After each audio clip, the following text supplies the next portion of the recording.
Wow, to bolo pekné. Ahojte, všetkých by sme vás chceli privítať v Starej tržnici. So mnou je Samuel Vedátor Kováčik.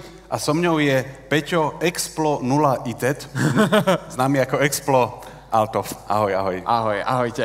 Skôr ako začneme tie veľkolepé prednášky, máme tu niečo, čo sa volá Science is amazing. Vlastne maze, bludisko. Vy už ste veľkáči, takže hračky vás nebavia, ale slovné by ešte mohli, takže tuto je skvelá slovná hračka a poďme sa pozrieť dovnútra, či nájdeme tých ostatných moderátorov, alebo to budeme robiť dvaja. Uvidíme, poďme na to. No, čo nás tu čaká? Pamätáš si? Ja si pamätám takú miestnosť, ktorá nám má ukázať, ako sme informačne obalení z každej strany a ako to na nás môže byť občas až trošku veľa. Poď sa pozrieť.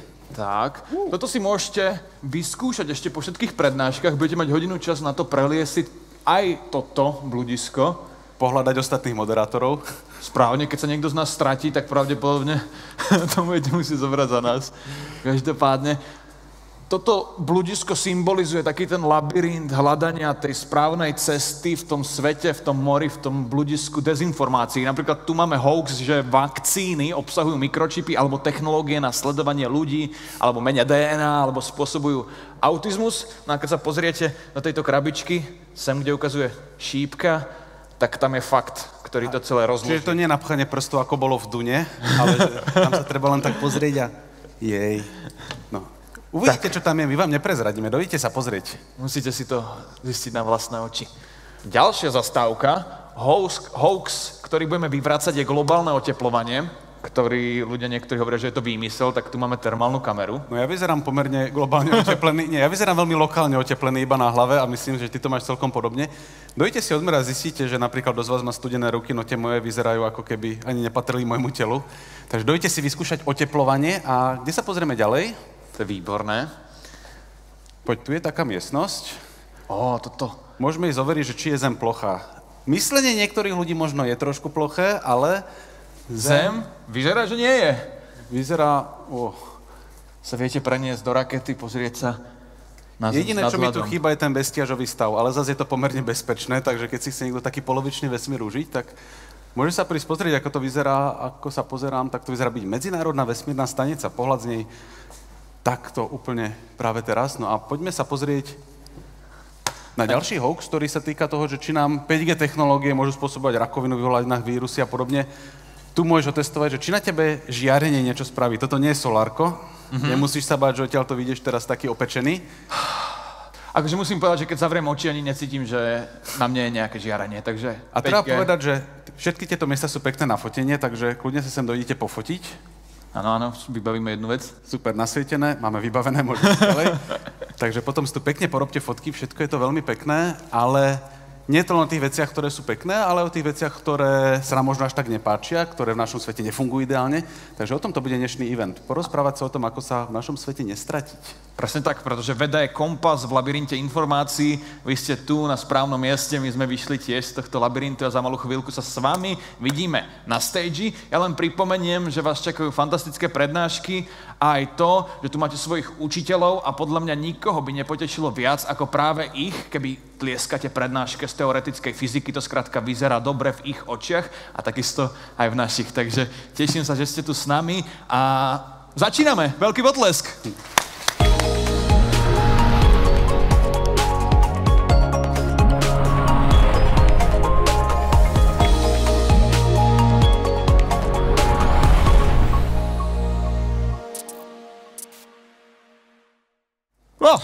Tak ešte raz, vítajte v Starej tržnici, ďakujeme, že ste prišli. Nachádzate sa na evente ESET4SCHOOLS od nadácie ESET, od spoločnosti ESET a čaká vás fantastický program. Tešíme sa, že ste sem prišli. Ja som veľmi zvedavý a treba povedať jednu vec, že sme obklopení informáciami. Väčšina z nás má vo vedeckách zariadenie, ktoré má v sebe toľko informácií, že knižnica v Alexandrii by úplne že závidela. A väčšinou tie zariadenia používame na niečo trochu iné. Pozeráme si videá s mačičkami, ktoré sú oblečené v smiešných kostýmoch a treba povedať, že je to super, ale zároveň nám cez tieto zariadenia do hlavy chodí kopa balastu. Takže sa v tom musíme naučiť zorientovať, musíme sa naučiť nasmerovať smerom k pravde, aby nás jednoducho tie dezinformácie úplne nepohltili. Áno, a aj o tom to dnes bude. Bude to aj o tom, že veda nie je len o dátach a o výpočtoch, ale veda je hlavne o dôvere, je o tom klásiť tie správne otázky, nebáť sa pýtať, nebáť sa zisťovať a nebáť sa priznať si, že niečo nevieme, pretože len tak sa to vieme naučiť. Tak, René Descartes pred 400 rokmi povedal, že myslím, teda som, ale to je bezplatná verzia výroku. Celá verzia, keď sa zaplatí, znie takto. To je dlhšie, aj? Pochybujem, teda myslím, teda som, teda po latinsky, keď chcete znieť veľmi odborne, dubito ergo cognito, cognito ergo sum. Pochybovať však neznamená, že odmietneš všetko, čo ti ľudia povedia. Pochybovať znamená, že si nepustíš do hlavy úplne hocičo. Zamyslíš sa a dostaneš tam len tie veci, ktoré tam naozaj chceš mať. Takže je dobré byť kritický, je dobré pochybovať, a to nemá byť tvrdohlavé, že hocičo mi učitelia povedia a učiteľky, ja to budem odmietať. Len sa spýtam, ako viete, že to je naozaj pravda? Wow. Akože toto si zaslúži potles, podľa mňa učiteľky niektoré boli také, že áno. Teraz si všetkých získal. Podľa mňa tie učiteľky budú teraz počúvať, že pochybujem a ešte to budú počúvať po latinsky, takže toto bude v skutočnosti veľmi nepríjemné. Presne tak. No a priatelia, blížime sa k tomu najlepšiemu, to, na čo sme sa tešili, to, na čo sme čakali. Vďaka tomuto, čo práve zažijete, budete môcť povedať, že keď sa vás niekto pýta, že čo ste robili v piatok, tak vy poviete, tak bol som na takej prednáške od človeka, čo má Nobelovú cenu, čo znie fantasticky. Akože toto je jedna z tých vied, prečo som aj ja sem prišiel, lebo tak uvádzal som laureáta Nobelovej ceny, znie to fantasticky a vy všetci ste v tom s nami, takže na začiatok si vypočujeme niekoho, kto nám pomôže pochopiť, ako fungujú naše mozgy, keď hľadáme tú správnu cestu, a teda privítajme na scéne nositeľa Nobelovej ceny za jeho priekopnícky výskum mozgových mechanizmov, pamäti a priestorovej orientácie. Edvard Moser.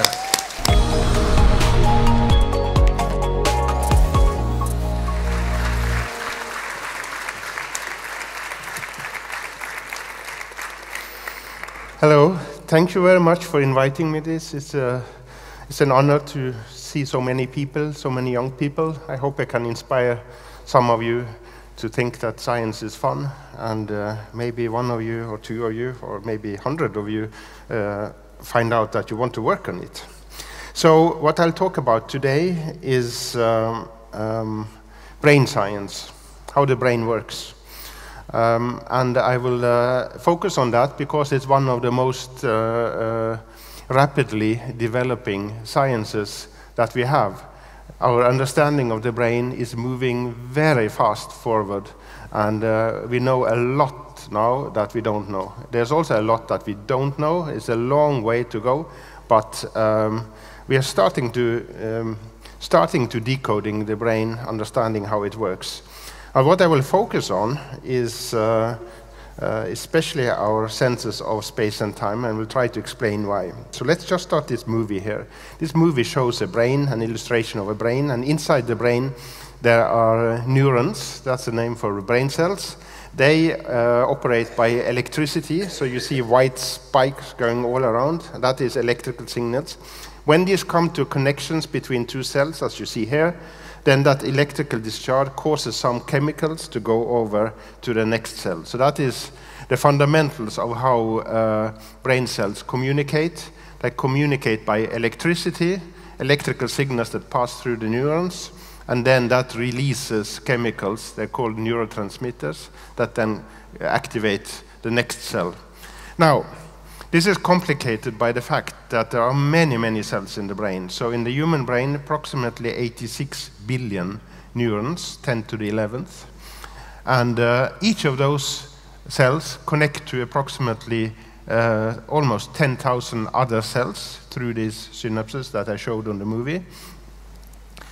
And that gives us approximately almost 10 to the 15th of connections. It is so much that how can we ever find out how this widely distributed electrical and chemical activity leads to the most advanced functions of the brain, such as sensory perception, that means how we perceive or sense things, memories, imagination, thinking, planning, decision-making, language, and so on, and not the least our emotions. So to find out what's the connection between that electrical and chemical activity and the psychology of our minds, then we have to start breaking it down. And one way to start is to focus on some brain functions that are simple, in quotation marks. That means that they are very fundamental. And two of those are our senses of space and time. Today I will focus on space only. We work on both, but space is important because it is absolutely essential for our survival. Both space and time have been suggested by philosophers such as Immanuel Kant, you see the picture here on the screen, to exist almost prior to experience, before experience. So in other sense, this is ingrained into our brains, and they determine the way that we experience the world. So we cannot, and this is consistent with what Kant and other philosophers suggested, but of course they didn't talk about the brain, they talked about the mind. But it's consistent with the idea that we almost can't decouple space. Everything we perceive is through space, and it's very hard to imagine a world without space. And the reason for this is that it must have developed very early in evolution. So here's an illustration of human evolution. Some man walking around in the Stone Age, and then imagine that without the skill of finding his way, he would not be able to find food, obviously, not be able to find or escape from predators, lions, for example, or not the least to find a woman, so and vice versa, so that we can imagine that this is absolutely essential. Not only applies to humans, actually applies to all animals. And here you see an evolutionary tree for mammals. So, of course, space is not only something that mammals can do. All animals need to know where they are and find their way. But it illustrates the branches of mammals, where you have humans to the top, at the right, and then you see rodents, or rats and mice to the left, and you have bats and you have monkeys. All of these turn out to have quite similar brain mechanisms for knowing where they are and finding their way. And then beyond mammals, there's also actually some of these mechanisms apply even in flies. Even flies have a directional sense. So it must have evolved very, very early. But focusing on mammals and trying to bring that knowledge over to humans, then a lot was done in the early days of psychology. And here I have a picture of one of the earliest psychologists. He was called Edward Tolman. So he lived in, worked at University of California at Berkeley in the 1930s and 1940s and 50s. He studied rats. And just like you have been doing, his rats, they walked in mazes and trying to navigate their way. And when Tolman observed these rats navigating their way, he found that actually they could make shortcuts and they made detours.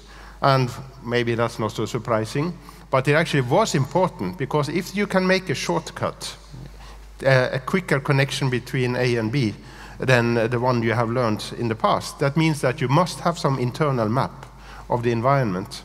And this was a revolutionary discovery. It was very controversial at the time, but it made its way through, and especially in 1971, when John O'Keefe at the University College of London discovered place cells. So this was a breakthrough, and the reason was that perhaps this was a discovery of this map that Tolman had suggested. So what O'Keefe did was to record electrical activity from neurons, the neurons of the kind that you saw in the first movie, but he recorded it in a brain area that's called hippocampus, and he did so in rats. And using rats for the reason that studying brain cells in humans, which is the ultimate goal, is very, very difficult. It's only something you can do in a very small number of epileptic patients who cannot be treated in normal ways and then need to have electrodes in the brain to prepare for surgeries. But, and then you can record from brain cells in the space system of the brain, but it's much easier to use rats, small rats, than where you can find a similar hippocampus. So you see a rat brain to the right there, and the red area there is the hippocampus. It's an important brain area for memory, but turned out also to be important for space.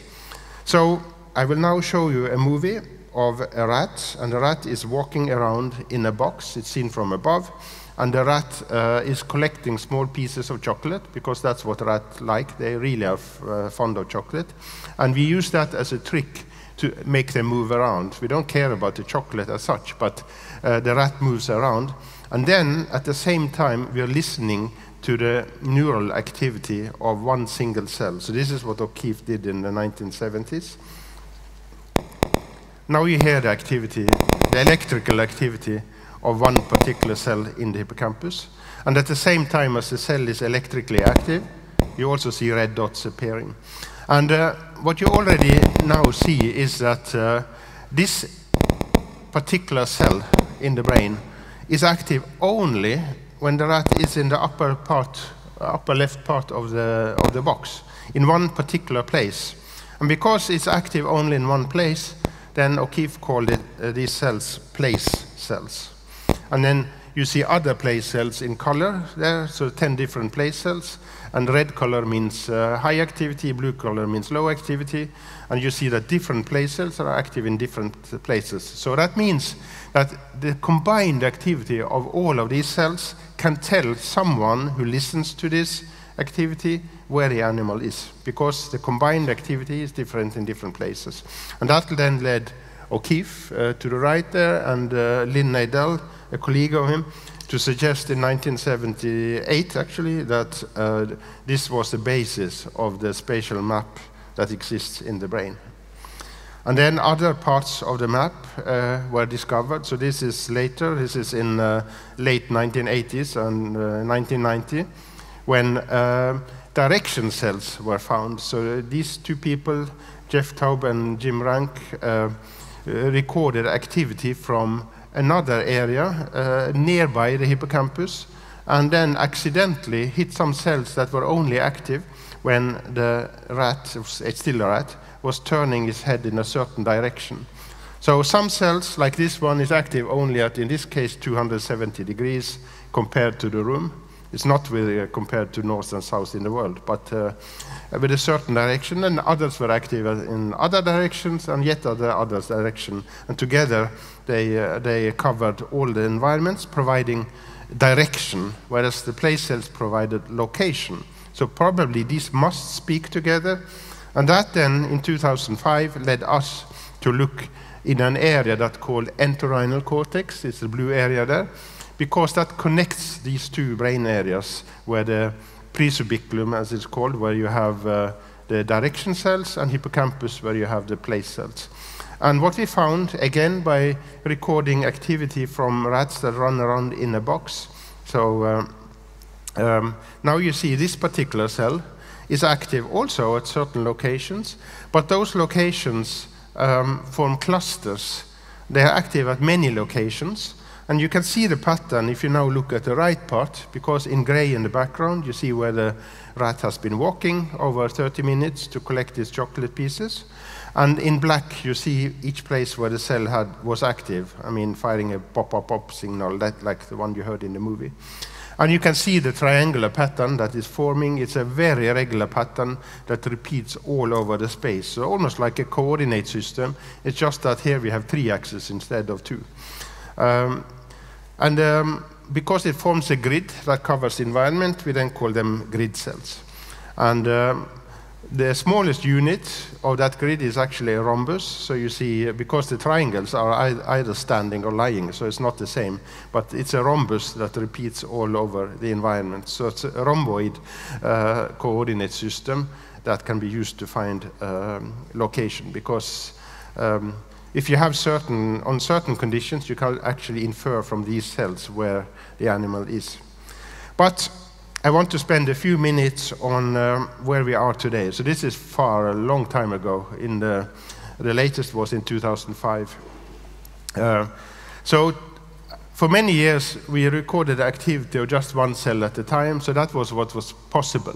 But now, there are very small probes that you can insert into the brain. They are thinner than a hair, so they just go between the cells, and they pick up the electrical activity.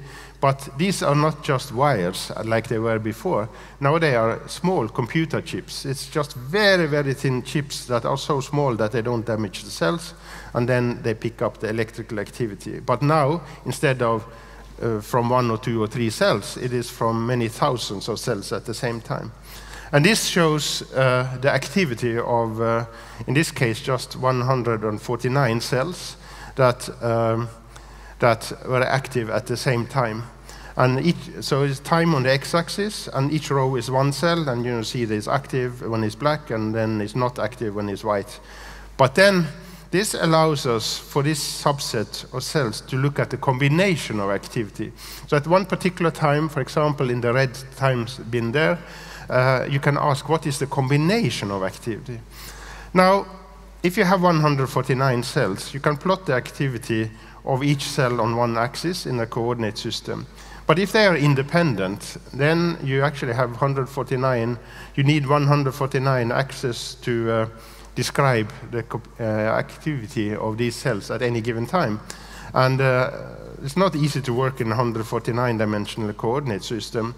If you have 10 locations just on each axis, that means 10 to the 149th combinations, which is astronomical. It's actually beyond astronomical, because the number of atoms in the known universe is 10 to the 80th. So it's so many possible ways to combine information. And that's part of the reason why the brain is so powerful. But we are lucky because we don't need all these 149 dimensions, because most of the cells, they are actually strongly related. So you can break it down, and these are mathematical techniques that you can actually break it down from many, many dimensions to just a few and still describe much of the activity. And then you will see the activity going around in this low-dimensional, or in this case, 3-dimensional coordinate system. And then it can make it much easier to study how the activity goes around in the combined activity of the cells. This is what we are doing now, so that mathematics has started to really make its way into brain sciences. And what you see to the bottom is a point cloud, where each dot is the combined activity of those 149 cells, grid cells. And then each point is different time, and then you see a black trace. This is how the activity moves around. And what you can see is that this point cloud has a certain shape. It has the shape of a torus, and the torus is a donut, right? So this means actually that the combined activity of all these grid cells operates on the torus. So that then means that the spatial map in the brain is a donut, it's a torus. It is continuous in 2 dimensions, and then the activity moves around on that donut when the rat is walking around in the environment. So it provides some answer to Tolman's question about the spatial map, but it's maybe not the map that we thought early on. It is like a GPS, so I mean, I usually don't use the term GPS because it's similar to GPS, but not entirely similar. But still, it uses distance and direction information to move around on this internal map in the brain. And I wanted to conclude then by putting up this illustration here, because the fact that there is such a torus-shaped map, internal map in the brain, suggests several things. So first of all, we all know that the world is not flat, and the same with the internal map in the brain. What would happen if the rat moved around in a brain map that was flat? So theoretical models have suggested that a way to create an activity in the map an activity that moves around on the map, just as the rat walks around in the environment, or as if I walk around here on the stage, then in my map there would be a torus-shaped map, and the activity on that map would move around on the map in the same way as I move. But it would be then a problem. What happens if you come to the end of the world, like the bottom one in the middle? And the nice solution is that if you have a circular map, that means if you have a torus, then you will never come to the end of the world. And a torus is the perfect way to do it. If you had a sphere like the Earth, it wouldn't be good, because the positions would become closer and closer as you get to the North and the South Pole. But the torus, then you can actually have a map that keeps the same dimensions all the way. It also suggests that because this map exists when we sleep as well, even when we sleep, the activity moves around on the map, then it is quite consistent with the idea that we can trace back to the early philosophers, that brain maps are there from the beginning, probably even before we are born. So this was the situation, this is the situation today, but the first part of what I mentioned, the grid cells, that was the reason why in 2014 then I got this text message. I didn't get the phone call because I was on a plane, but I got the text message from the secretary of the Nobel Committee that said in Swedish, then call me as soon as possible. You can, then I eventually found out what that was, and that led to some very busy days in 2014. And also in December 2014, and I just finished then, since I have 17 minutes over time. No, 15 seconds left, I think. Then with the people who have done much of the work together, I've done this with Edvard Moser, who sits there from number 3 from the right, and then this is the group that we work together. And I just want to conclude by saying that to broaden up a little bit. So what I do is work on the brain, but there are many sciences, of course, that are interesting. They're all important because this is knowledge that is developed by objective methods, where you do experiments, you test what predictions, and then you adjust your predictions, your ideas, based on what you see in the experiments. So this is information that we can trust, and we try to be as objective, as critical as we can. And I think it's very important, even for anyone who doesn't find that they want to do science themselves. It is important to understand how science works, because today, especially when we live in a world where there is a lot of information available, and not all is actually objectively tested, then you have to be able to sort the truth from the non-truth. So with that, I hope that I've given a short impression of what we are doing in one of the neuroscience labs in the world. And neuroscience is an expanding field all over the world. And for those who are young, I'm sure that there will be plenty of opportunities to either work with neuroscience or learn about neuroscience. So with that, thank you very much.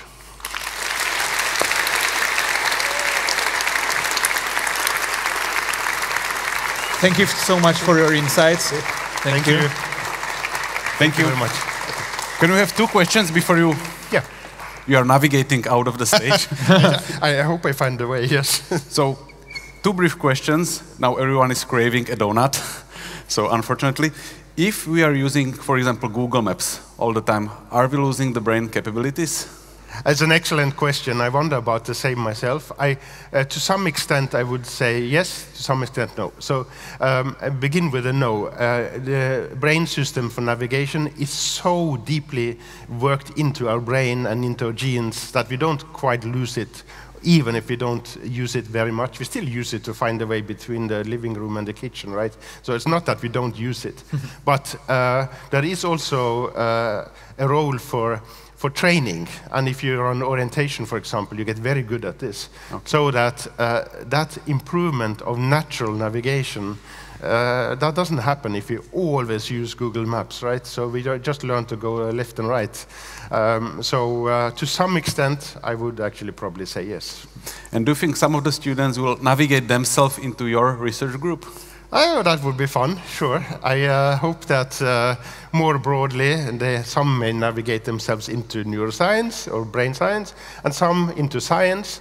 And I also hope that's the most important is that everyone keeps an excitement for science and knows how science works. That's the most important of all, because knowing about science and being critical is also important for a healthy democracy. So it's important for everyone. Okay, thank you very much. Edvard Moser.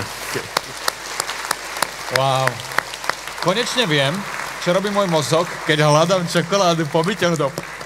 Keď hľadáš po zemi porozhadzovanú čokoládu. Tak po zemi nie, ale vieš, kúsok je niekedy v kuchyni, niečo si nechám aj v izbe, a keď sa tak navigujem po byte, po miestnosti. Potom ťa prihlasím, aby ti mohli poťahať tie drátiky do hlavy a budú aj na tebe sledovať, že... Púká niekde. Kedy fantastická prednáška. A pokiaľ ste všetkému rozumeli, tak perfektne, že ste zatlieskali, a pokiaľ nie, tak sa musíte tváriť, že tomu rozumiete, ono to potom vyzerá strašne dobre. Takže super, že ste tu. Je tu so mnou aj Samuel Kováčik, ktorý si hovorí vedátor. Nie je to len tak prostý moderátor ako ja, on tu totiž to bude aj prednášať. Je to popularizátor vedy, autor niekoľkých bestsellerov už teraz, dá sa povedať, a zároveň človek, ktorý podľa mňa svojou tvorbou a svojim prinášaním vedeckého obsahu, lebo si aj teoretický fyzik, podľa mňa zlepšuje kvalitu života na Slovensku, pretože sa učíme, pretože spoznávame, a on si pre vás pripravil prednášku. Veľký potlesk pre Sama.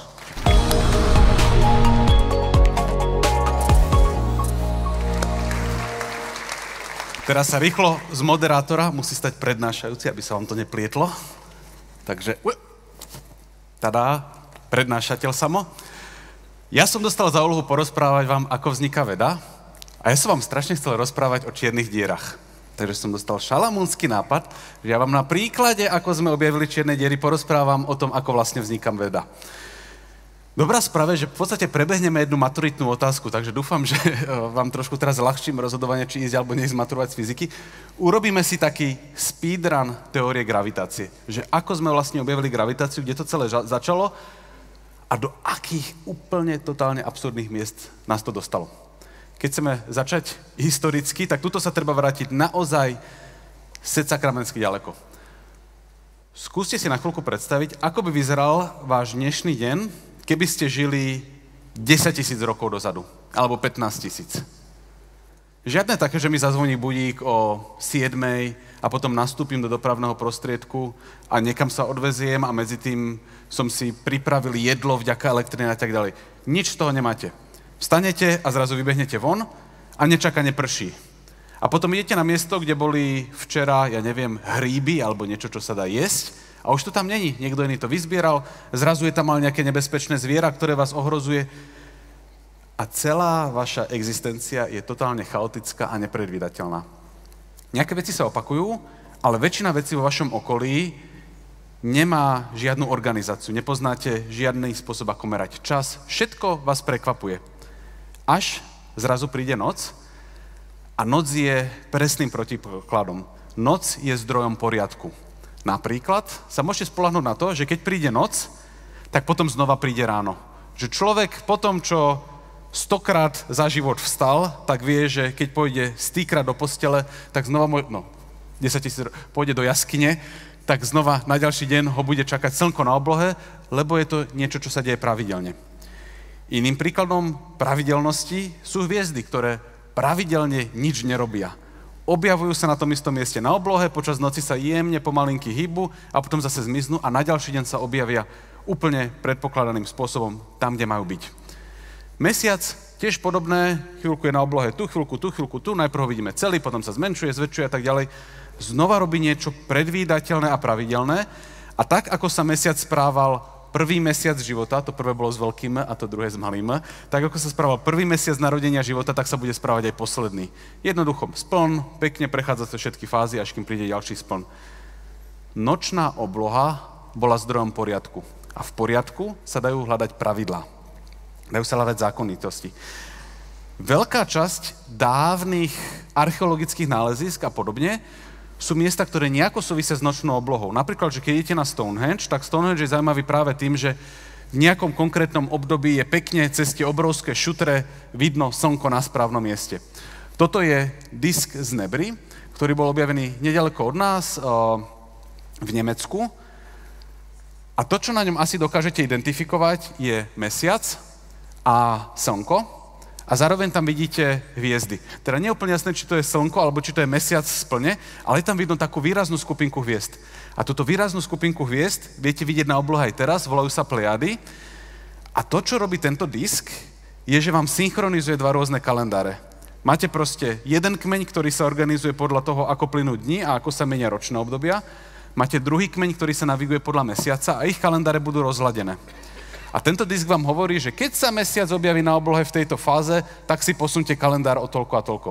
Takže normálne, že vznikol vedný odbor archeoastronómie, ktorý sa snaží interpretovať dávne artefakty a ich význam, čo nám vlastne hovoria o nočnej oblohe. Teraz trošku poskočíme dopredu v čase a nie až tak ďaleko v priestore. V roku 1600 pobehoval po Prahe tento človek. Johann Kepler, ktorý sa škrabal po hlave, lebo dostal strašne ťažkú úlohu od svojho zamestnávateľa, supervizora, ktorý sa volal Tycho Brahe. Tycho Brahe je taká strašne zvláštna figurka.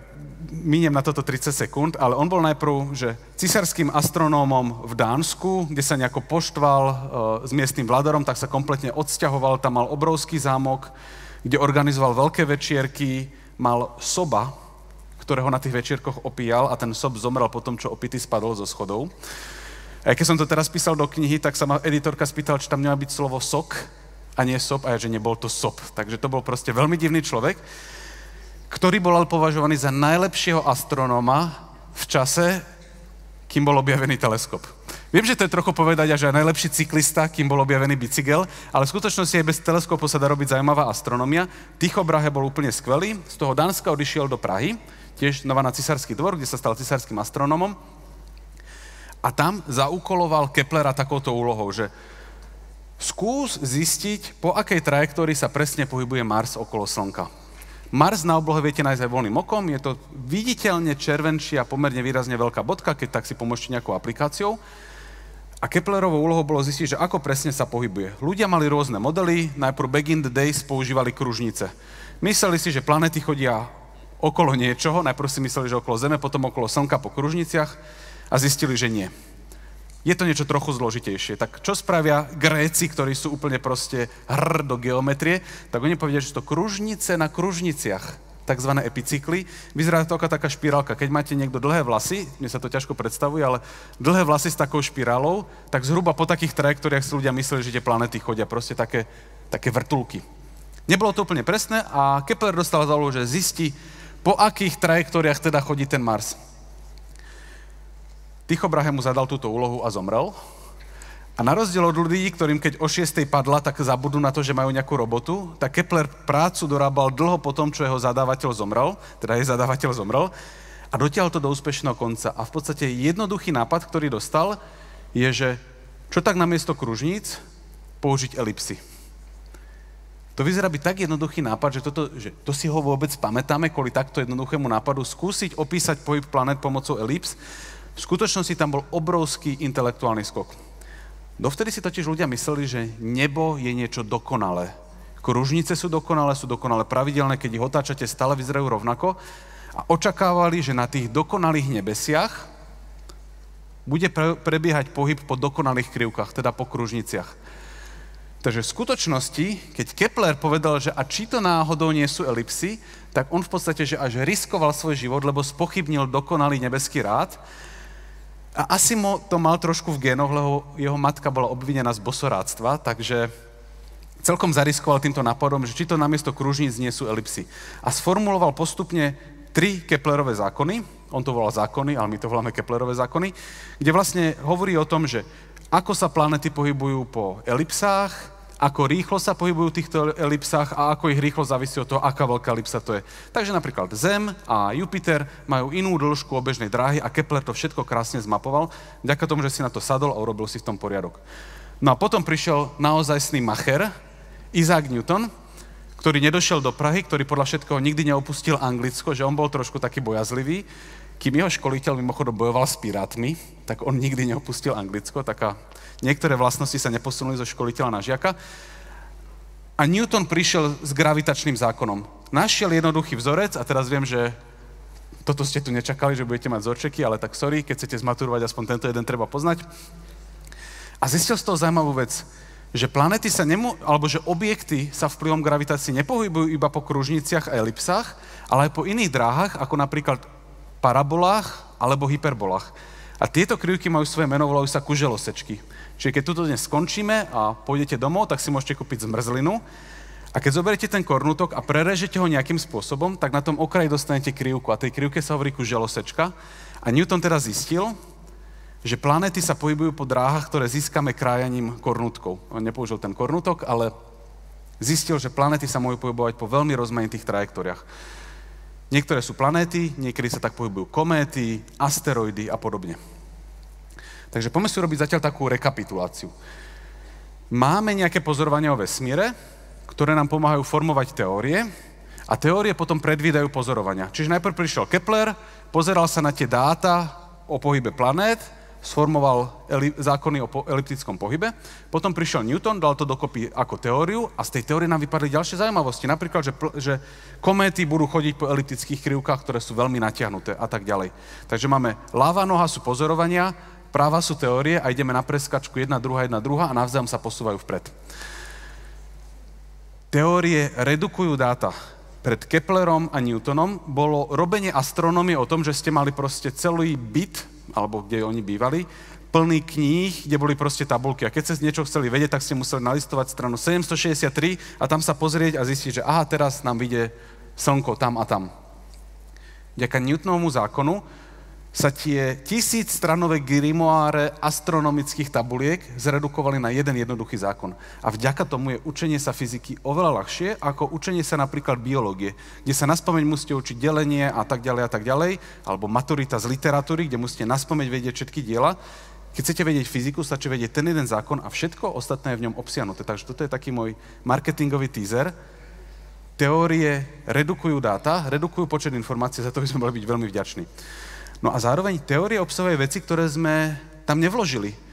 Nikto netušil, že napríklad kométy môžu ísť aj po hyperbolických dráhach. A hľa, pred pár rokmi sme pár takých objavili a boli predvídané presne na základe Newtonovho gravitačného zákona.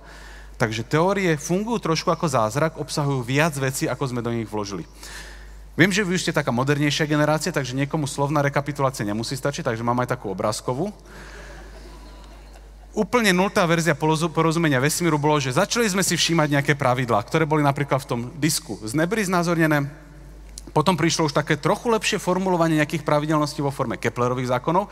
Potom prišiel ten Newton a teraz nám chýba niekto, že kto bude ten ultimátny, ten gigachat, ktorý to všetko proste spojil dokopy a vyžmykal z toho úplne novú brutálnu teóriu.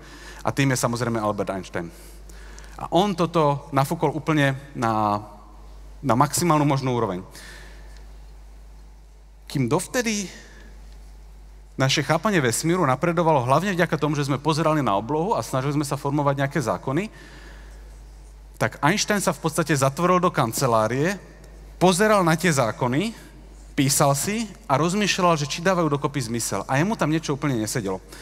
On vedel, že nič sa nemôže pohybovať rýchlejšie ako svetlo, a zároveň v Newtonovej teórii gravitácia funguje nekonečnou rýchlosťou. Že keby zmizlo slnko, okamžite sa všetky planéty rozletia svojimi smermi.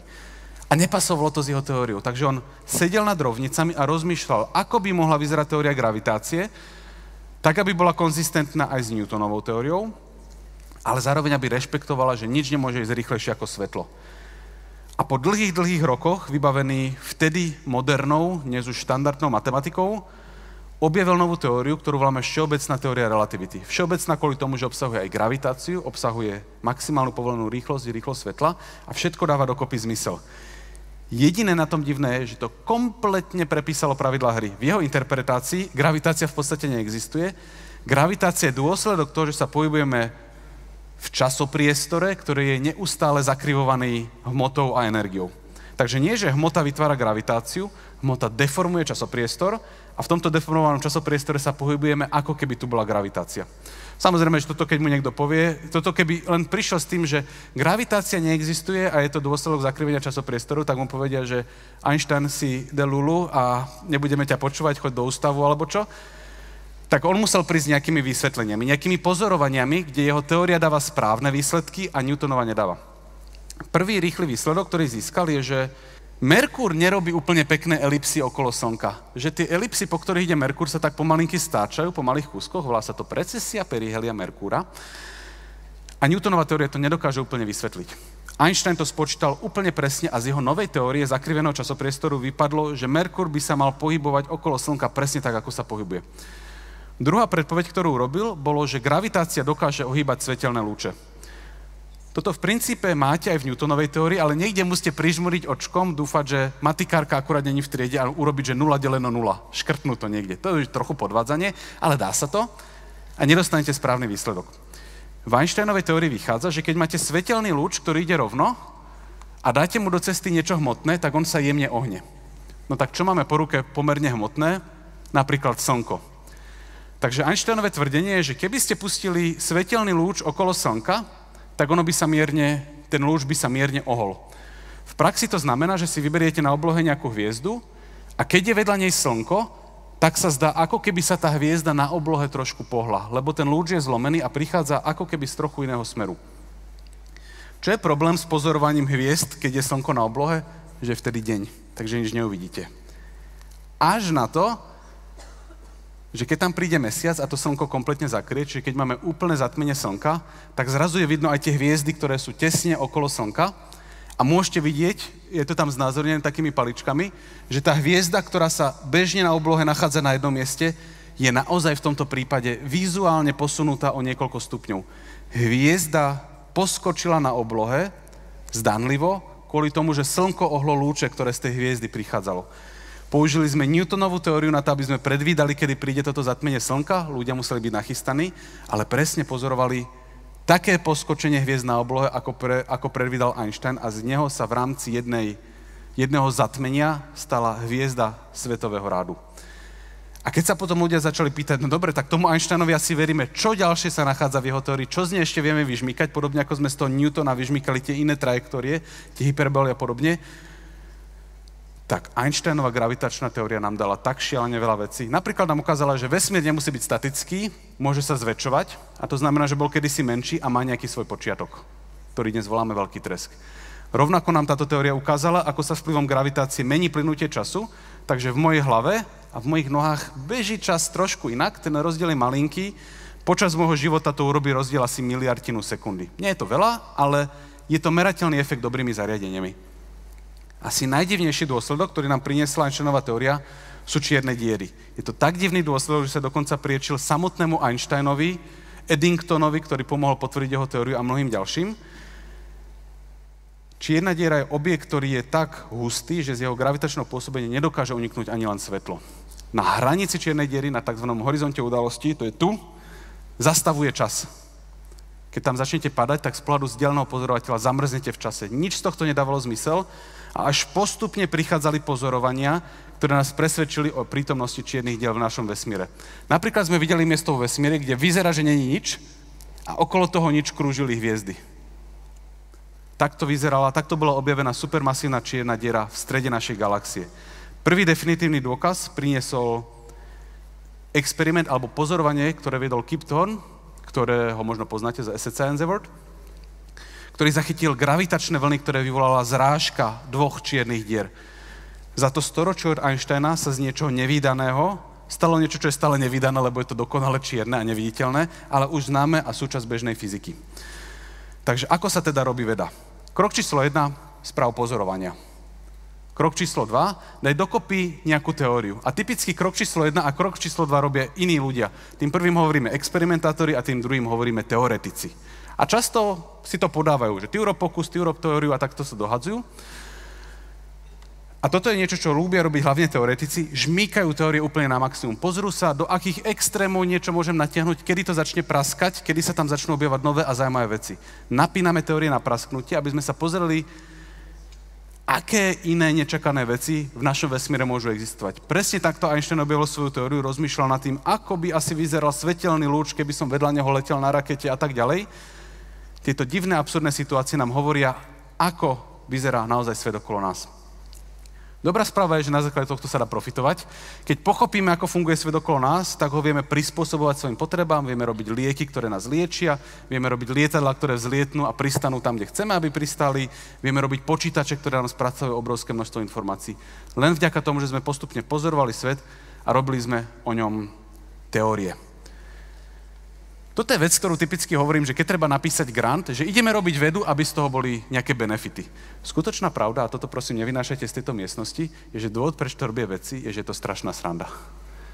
Beriete teórie, napínate ich na prasknutie, skúšate, čo sa stane, keď do tejto škatule natlačíte toľko svetla, koľko sa len dá, ako to bude interagovať, čo sa stane, keď rozvibrujete krabicu správnou frekvenciou, kedy sa rozpadne, čo musíte urobiť s baktériami, aby sa prestali množiť. Toto sú proste že milióny zábavných vecí, ktoré môžete skúmať a skúšate, kde niečo funguje inak, ako sme si dovtedy mysleli. Hľadáte, že kde sú limity nášho poznania, nášho ako celého ľudstva a tie limity sa snažíte o malý kúsok posunúť. Takže to hlavné ponaučenie z robenia vedy je, že veda je strašná zábava na robenie. Ďakujem za pozornosť.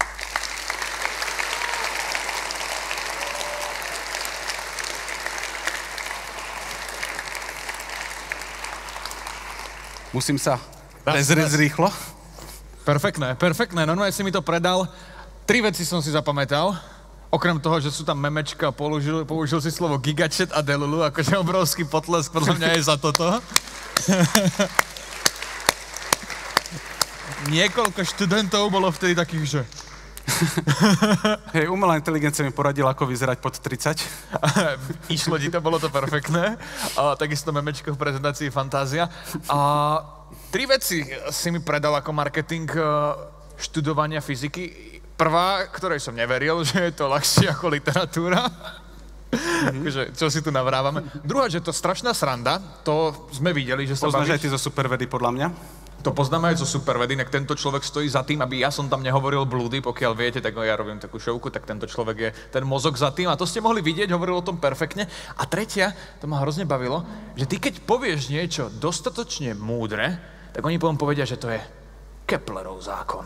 Vieš, že proste dajú tam to tvoje meno. Tak to je podľa mňa veľká motivácia pre ľudí, ktorí by chceli študovať fyziku, že keď sa budú snažiť a prídu s niečím fakt prelomovým, tak tomu môžu pripísať svoje meno. Tak to je taká motivácia pre vás všetkých. Tak.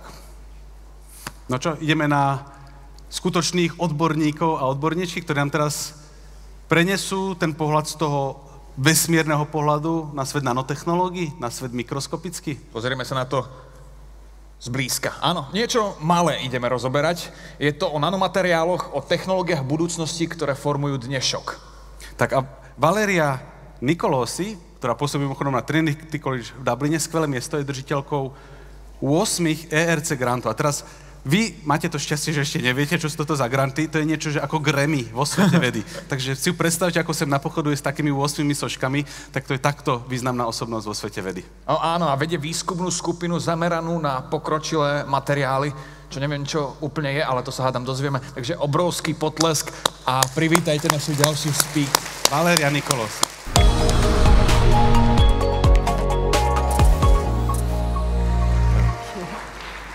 Thank you. Thank you. Good morning, everyone. Such an energetic audience. It's a pleasure to be here today and get to meet the young future, right? So we have a lot of hope on you.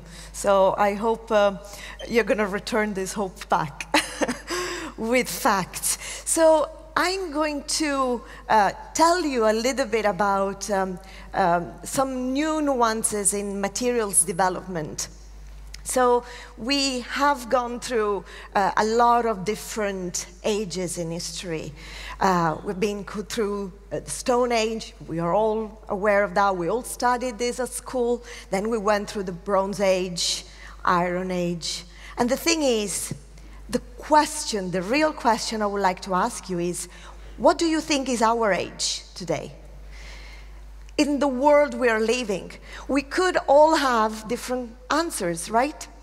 Some of you might say, well, it's the green energy age. We hear a lot about sustainability, the need to go green. So that is an aspect. Artificial intelligence, machine learning, computer-driven society, it's really another aspect of our life, of our everyday life nowadays. The Silicon Age. All of you in this room have a mobile phone, a computer, a smartwatch, everything that is portable, electronic. I see phones taking photos.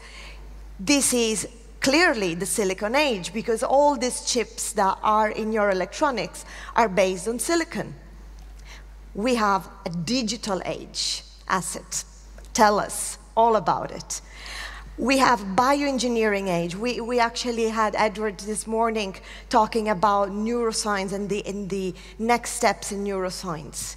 So there are a lot of different ways we could describe the era we're living. The actual common point, perhaps, in many of those things is actually nanotechnology and nanomaterials. I would say, if you ask me, that we are in the nanotechnology era. And why is that? Because nanomaterials and nanotechnology are pretty much embedded in mostly everything we are using and everything we are developing. But what does nanotechnology mean? We use materials at a small scale. What does it mean, small scale? Small could be a centimeter, a millimeter, a decimal of a millimeter. We're actually talking about materials that are 100,000 times smaller than the width of a hair. So this is the type of materials we are talking about. And you might be happy to hear that we have a lot of control. We know how to handle a lot of these materials, even if they are so small. So nanotechnology is actually embedded in a lot of the things we use today. We have nanotechnology embedded in bio, in infrastructure, in digital, in energy, of course, all the appliances that you're using, and so forth. But I would like you to visualize what it means, nano, because it's all very well and good to talk about 100,000 times smaller than the width of a human hair. The truth is that it's very, very difficult to imagine how small that is. And the thing is, that is me sitting in one of the benches at Trinity College, Dublin. This is me, real size. What happened if I shrunk 10 times? I actually end up about 16 centimeters, as you see on my back. What happened if I go 10 times smaller? I actually end up about that size compared to the smartphones that you're using. What if I actually shrink down again 10 times? I end up that size, almost invisible, and so forth. I go down to the microchips that are actually in the making of what makes your mobile phones working. And then if I shrink another 10 times, this is what is inside your chips, your transistors, the transistors inside your mobile phones. What happens 10 times more? I end up even more into details. This is all a silicon transistor part, even smaller. Here we are about 16 nanometers tall. And what happens if I go another 10 times smaller? I actually start seeing atoms. This is a real image taken at a microscope of how a piece of a transistor looks like, and there, how small I am. And then again, this is not completely nano. We can go another 10 times smaller, and I end up being pretty much the size of an atom. And this is pretty much the size of the materials I work with and my research group works with. So the whole concept actually was developed very, very long time ago by these very, very visionary gentleman, Richard Freeman, in 1959, he predicted that there was still plenty of room at the bottom. It meant that we could still use our knowledge to shrink things down a lot. And he was right. By the time he was saying these things, computers were taking the space of rooms.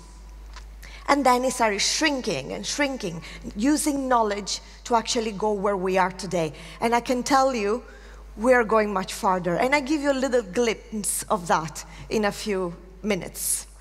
So this is exactly why I say that we're today living a nano era. Nanomaterials, materials at the scale of atoms, are actually already embedded in our everyday life without us knowing. So we actually have nanomaterials used for defense, nanomaterials used to make aircrafts, both the electronics but also the materials that actually make the aircraft so strong. It's in our everyday products that we use, in cars manufacturing, computers, clothing, solar panels, smart electronics. So nano is already part of our life, is a huge part of our life, although we might not necessarily think about it that way. And the thing is, I would like to put you everything in perspective, though. I don't know if many of you have actually watched the Terminator movie, Arnold Schwarzenegger, good old movie. In 1991, this is what the Terminator movie thought was going to happen in 2029. So robotics with fluid movements, robots taking over society. It's all very well and good. This was a really, really good movie. I always enjoy watching it, actually. But you might be very, very surprised to see actually where we are.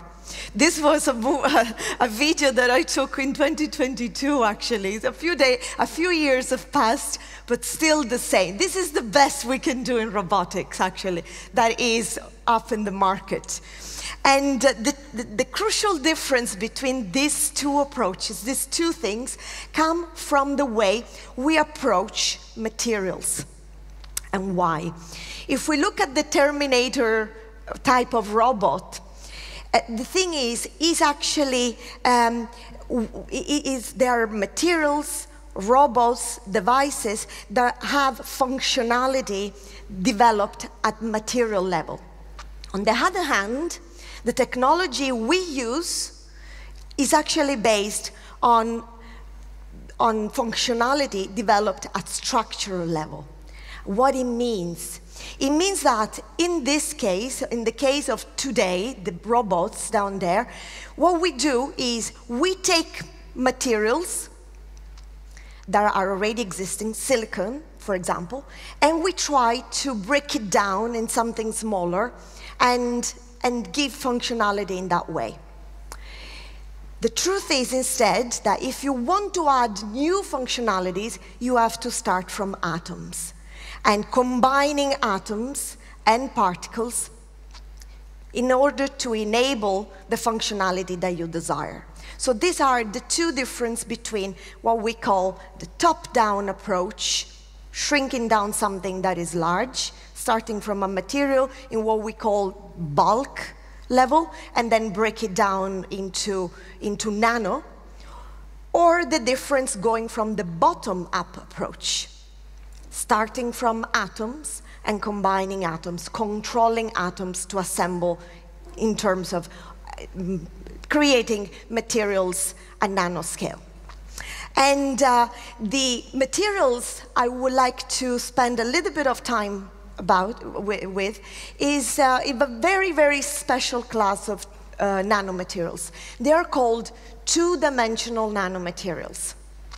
So you might have heard in the news, you might have heard about graphene.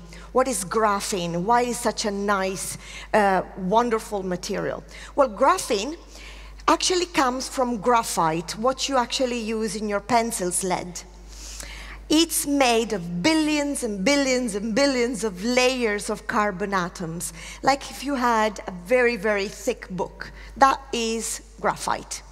What happens if you actually take one single page out of that book? That is like graphene, is one layer only out of that massive layered material. And the beauty of that is that when you take that page out and you compare the full book and the page, the properties are very, very different.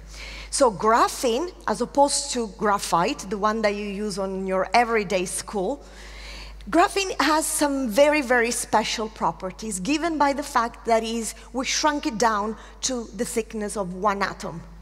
And why? It becomes electrically conductive. It conduces electricity better than copper. It's the strongest material known to man. It has a lot of different properties. It's the most transparent material known to man. It's only thick one atom. The thing is, graphite is not the only layered material in nature. There are hundreds and hundreds of layered materials that can be thinned down to the thickness of an atom, exactly like graphene. And you end up with a lot of these building blocks there that can be exfoliated exactly the same way, and you can tear pages, and you end up with one atom thin materials that are exceptional in their properties. So what you see there, my back, is a photograph of a lot of different solutions of different colors.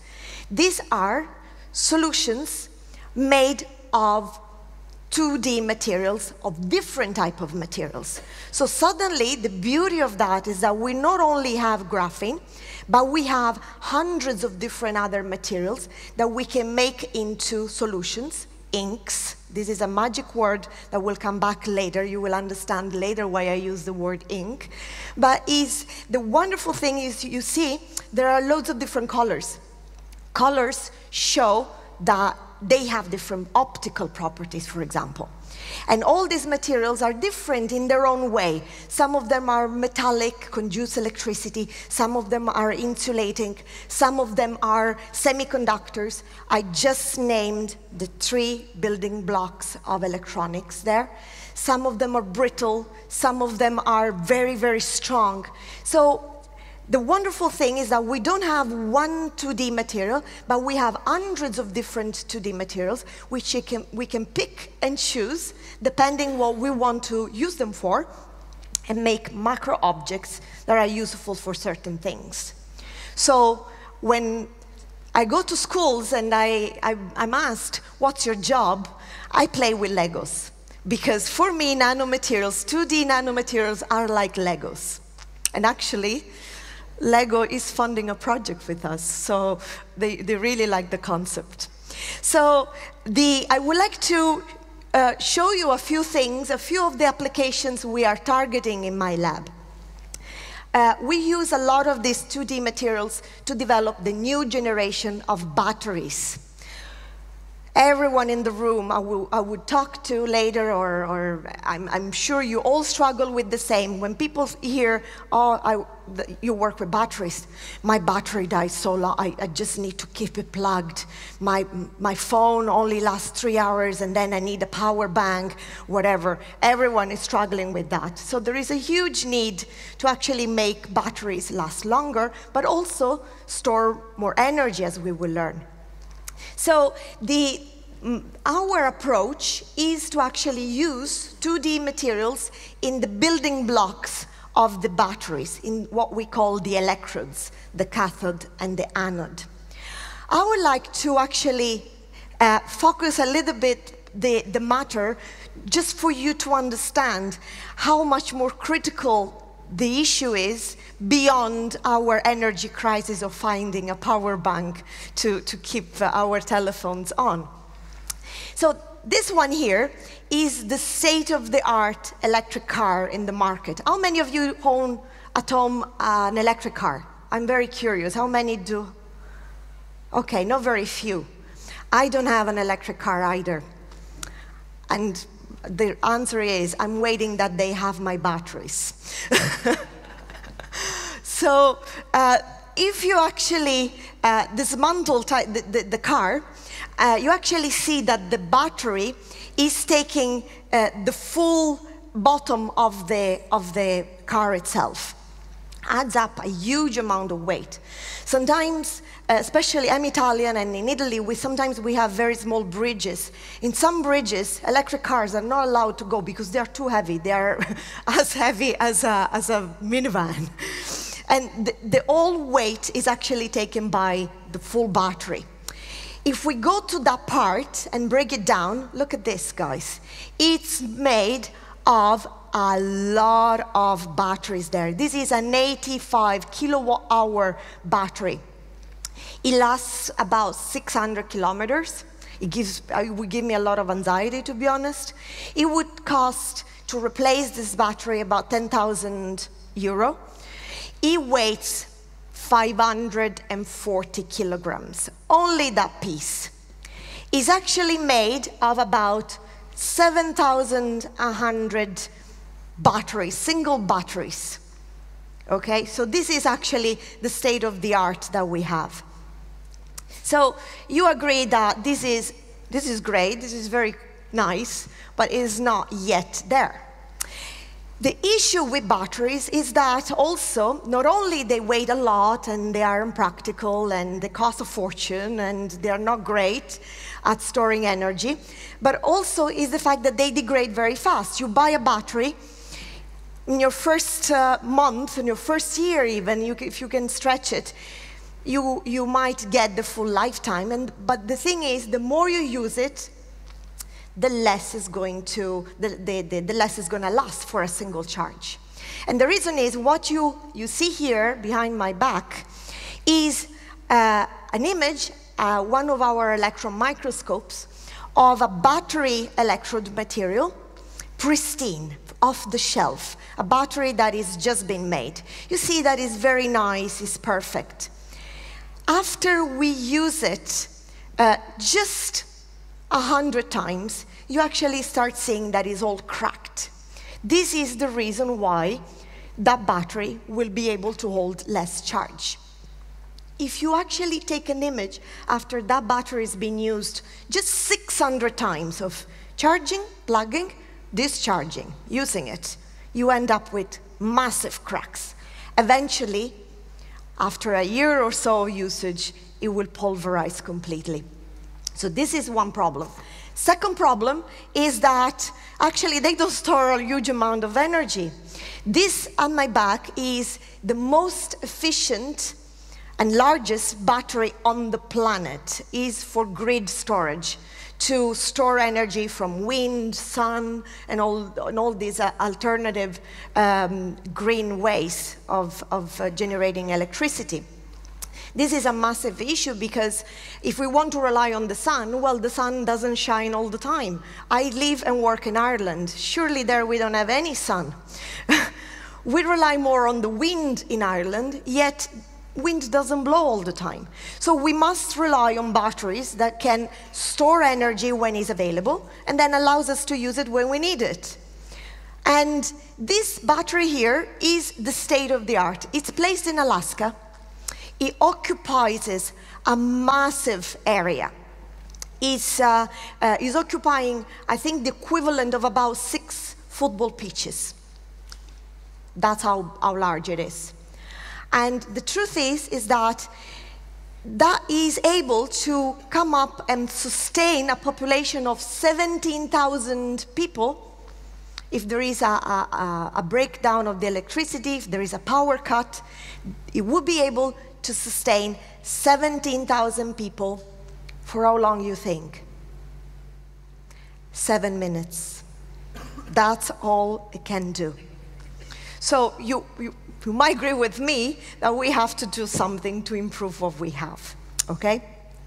So in my lab, we are using the nanomaterials I described. I will not get into the details of them, but we basically have already developed and commercialized, and hopefully this will be soon in the market, batteries that we really make the energy storage 5 times more energy storage in terms of energy density possible.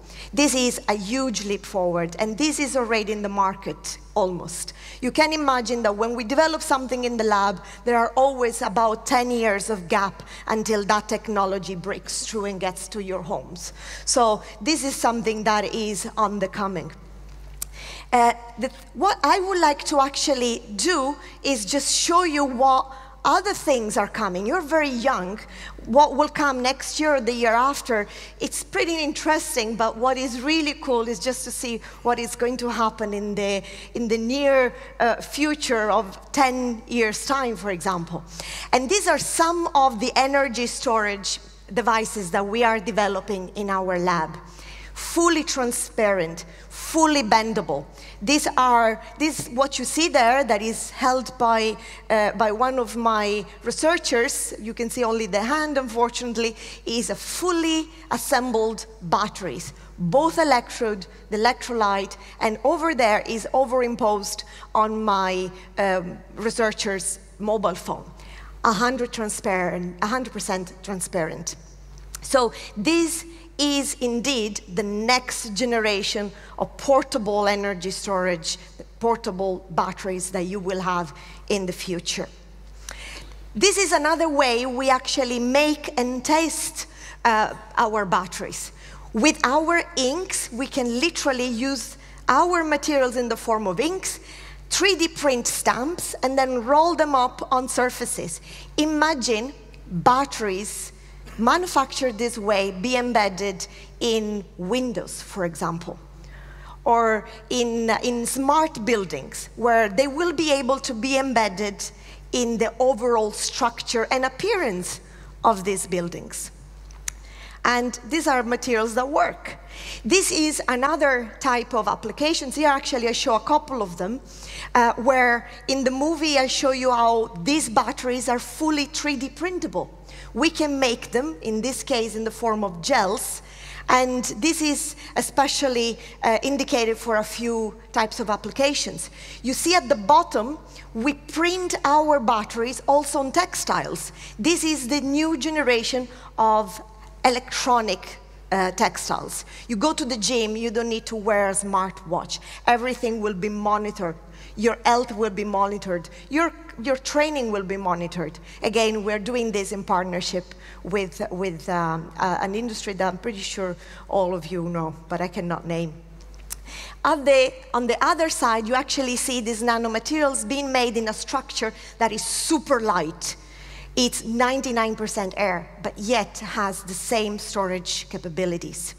And I want to show you here a little video showing the type of handling that we have for these nanomaterials at nanoscale. This is an ink being 3D printed, because we are working on 3D printing these batteries for making customized devices. Why is this important? It's important because certain batteries require a very, very high level of customization. Think about bypasses, people who have heart attacks and need implants and of bypasses. These are powered by batteries, and these need to be replaced within the lifetime of batteries. So in this case, the batteries will be able to be built on the basis of each particular heart configuration. Not every one of us has the same shapes and size and things. So customization is the key there. And last but not least, I want to show you the very last type of application we are seeking, where we make these hydrogels made of these 2D materials, which are fully conductive. There you see there are two silly putty types of materials that are very bendable, very malleable, and they conduce electricity. And because of that, we're actually using them as sensors, as motion sensors. Actually, you can detect there the bending of the finger of my researcher, the bending of the forearm, the throat when he speaks. You actually can detect the movements, the forehead here, the frowning of the forehead. This is materials that will be able to be embedded in clothing or garments and being able to motion sense what we do. And the nice thing as well is that we can make them in different shapes. They can take any form. These are all actually 3D printed ones. So you might now agree with me that indeed the frontiers of materials is being extended. We are giving intelligence to our materials. And this is what we are achieving in the lab. But now we get into the next thing, the very next big thing that we need to address, which is what is the next big challenge beyond the lab door. And the thing is that outside our labs, not all the science is real science. So we need to be really careful. So the thing is, guys, the challenge we all face as a society, and you as young society, it's really important. We are overloaded by information. There are a lot of information that are bombarding to us. We often cannot distinguish the type of information that come to us. It comes to my mind, actually, sometimes, a lot of the times the narratives collide. These are some examples. Here in one hand, you have coffee dark side. Coffee is linked to heart diseases. And on the other news type, you get, oh, coffee is fantastic. You will live longer. Which one is right? The right one is the one where science has spoken. And the thing is, misinformation often wins, unfortunately, because of many things. It might be fear, might be anger, because I'm upset for what is happening to my family or whatever. Hopes sometimes. I would hope that some cure for a special type of disease is developed, and at the same time, there's a lot of misinformation there. Sometimes there is bias. So we have to be extremely careful there. And the thing is, this matters to me, but it also matters to all of you guys in the room, because this can lead to having extreme consequences. Social crisis, economical turmoils, threats to the democracy, and a lot of different things that have huge consequences as society. So the thing is, I, as a scientist, always have my safety net, because I know that everything that is scientific comes from knowledge, from theories that have been studied and proved.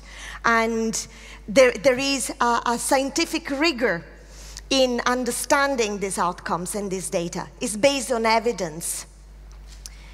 We question everything constantly. And before producing a scientific paper or before commercializing something, there's a lot of thought and investigation that has gone into that. So the battery that I showed you are about 30 years of lab work. And the thing is, guys, the most important question that I want to give you, and the focus is, please question everything. And go from hypothesis and trying to understand what is the real matter there. Test rigorously, read, inform yourself, and then, importantly, analyze the data. Make sure that data come from reliable sources, and verify everything, because we are in an age where we need to question ourselves a little bit more, okay?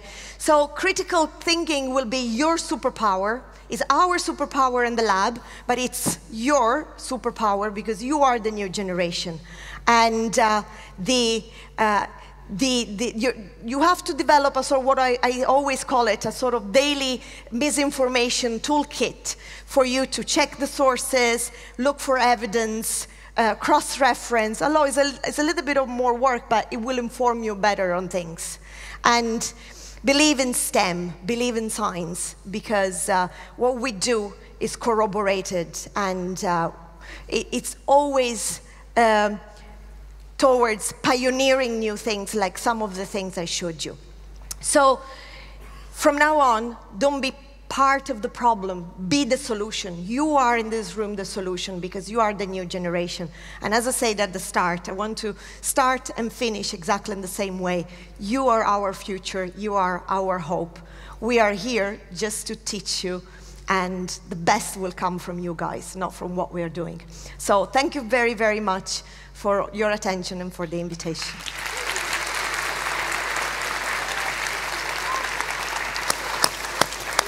That was amazing. Thank you so much. Just one question from me.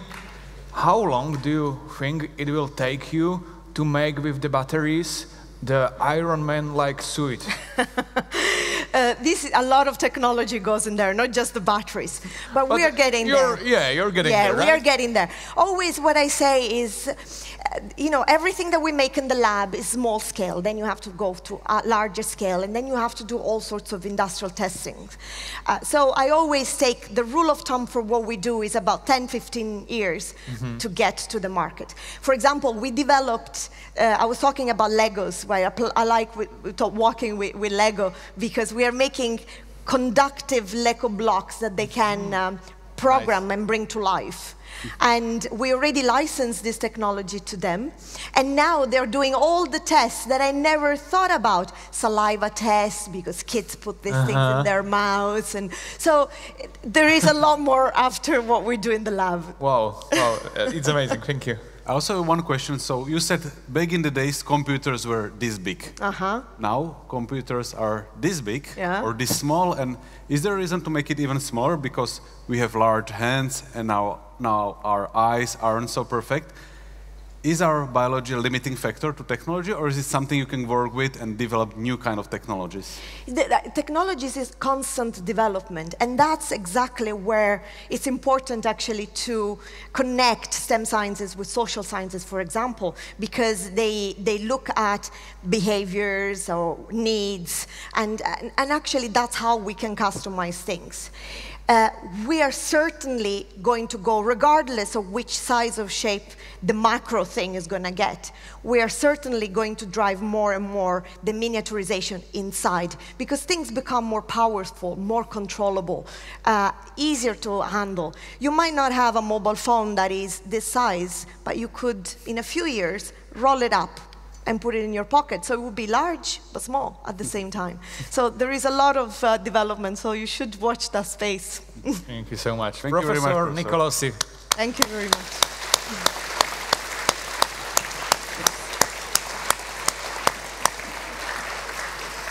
Tí, ktorí ste včera sledovali ESET Science Award, tak ste si možno všimli, že ocenenie vedecká osobnosť do 35 rokov vyhrala filozofka Daniela Vacek.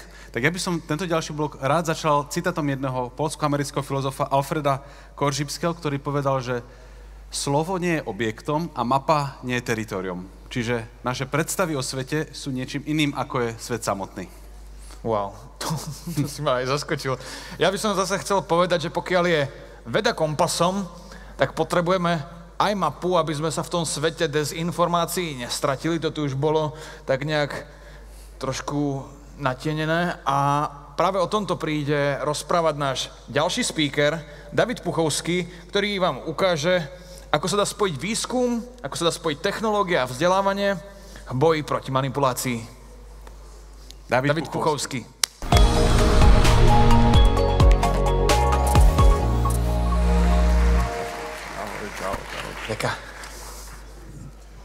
Ahojte, dobrý deň. Tak budem hovoriť dnes o hoaxoch, dezinformáciách, algoritmoch, sociálnych sieťach. Zhruba tak to trvá 1:15. Ale to je tá rozšírená prednáška, ktorú môžete mať aj vo svojej škole, a budem hovoriť o tom, že ako si môžete objednať, samozrejme bezplatne. Dnes to musím stihnúť do takých 15 minút. Už som si pozeral čas a vidím, že ste tu 1,5 hodiny, tak ja keď som bol vo vašom veku, tak tá pozornosť sa stratila tak po 20 minútach. Môžete si to overiť, tí, ktorí sú tu z Pankuchovej zo školy, u Kolárika. A tak, aby sme sa rozcvičili na úvod, lebo nepochybujem, že ste lepší odo mňa a že ešte tú pozornosť udržujete, tak dáme si takú rozcvičku. Kto chce byť úspešný v živote, ruku hore.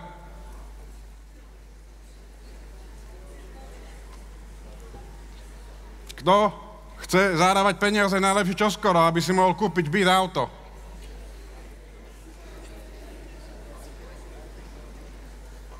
A niečo pre spoločnosť dobre, rovno aj, kto chce spraviť?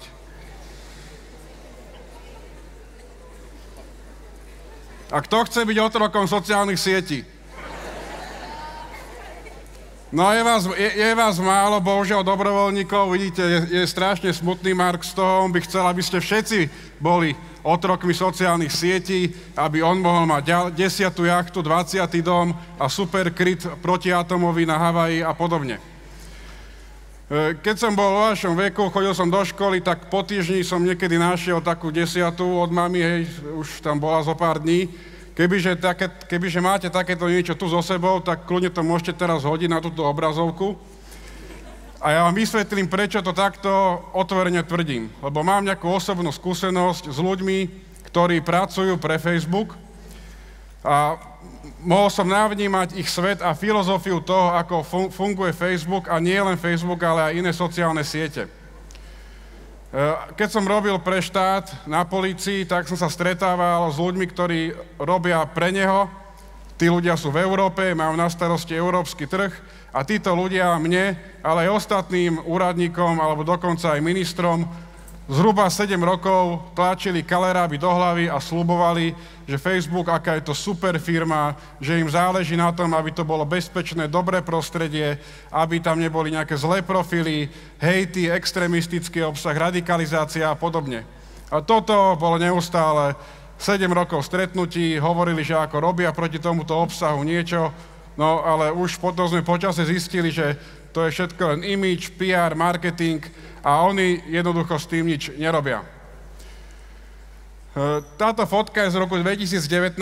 Mark Zuckerberg bol v americkom kongrese, v podstate na takom výsluchu, lebo aj americkí kongresmeni, senátori sa zaujímali o to, že Facebook, čo to je za firmu, spoločnosť, že tam nie sú žiadne pravidlá, že ako halo, robte s tým niečo. Tak on v tom roku 2019 tam pôsobil pomaly ako nejaký android, neživý človek. On sa tak samozrejme nahodil, aby ste ho všetci lutovali, že chudáčik miliardár, áno, on chce pomôcť všetkým, on myslí na teba, na teba, na teba. A dušoval sa tam presne ako tí, jeho európski zamestnanci tu, na tých stretnutiach s nami Slovákmi, že áno, ideme robiť.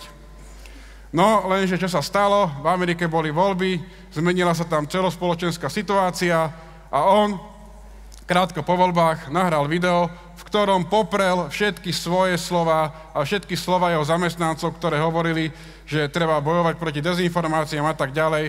A úplne to zotrel, hodil v podstate pod autobus aj ľudí, ktorí sa venovali dezinformáciám, ktorých si Facebook najal v Amerike, aby overovali fakty. A teraz už je proste žiadne pravidlá, absolútna sloboda slova, nech tam sa šíri aj to, že vypí bielidlo, to je jedno, že zomrieš, ale proste to je ten imič, ktorý je teraz nastavený v Amerike.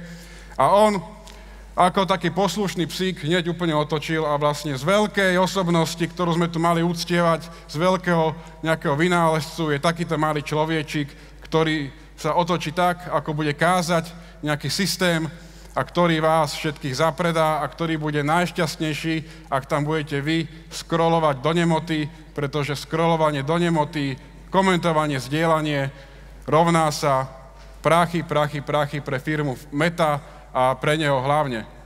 Čiže ja som aj rád, že to sa stalo v Amerike, lebo to ukázalo, že ak sme mali my nejaké fantázie o tom, že takíto ľudia, čo prevádzkujú sociálne siete, že majú dobrý zámer, tak teraz sa ukázalo, že všetko je o peniazoch. A k tomu tak aj pristupujte aj vy a nemajte falošné predstavy, ako sme možno mali aj my, úradníci v minulých rokoch, že oni chcú niečo robiť, no nechcú, oni chcú len zarábať a keď to bude znamenať, že zopár ľudí, používateľov sociálnych sietí zomrie kvôli tomu, tak im to je úplne ukradnuté. teória zvracajúceho chlapca, to som vymyslel prednedávnom, a je to experiment, ktorý si môžete vyskúšať doma. Stačí vám len telefón, Instagram najlepšie, alebo aj TikTok. Instagram asi je lepšie, lebo som to robil na Instagrame. Otvorte si feed a scrollujte Reelska. No a ja som prednedávnom takto scrolloval Reelska a pozerám tam takú hovadinu, že proste v lietadle partia chalanov a jeden sedel v uličke a začal zvracať a nie, aby si zobral to vrecko, hej, do uličky rovno. A nie tí jeho kamaráti, aby mu pomohli niečo, oni si ho točili všetci a smiali sa. A pozerám na to, a že už prestane, nie, ale proste ešte ja sa proste totálne brutál, trápna situácia, ktorá sa môže stať komukoľvek.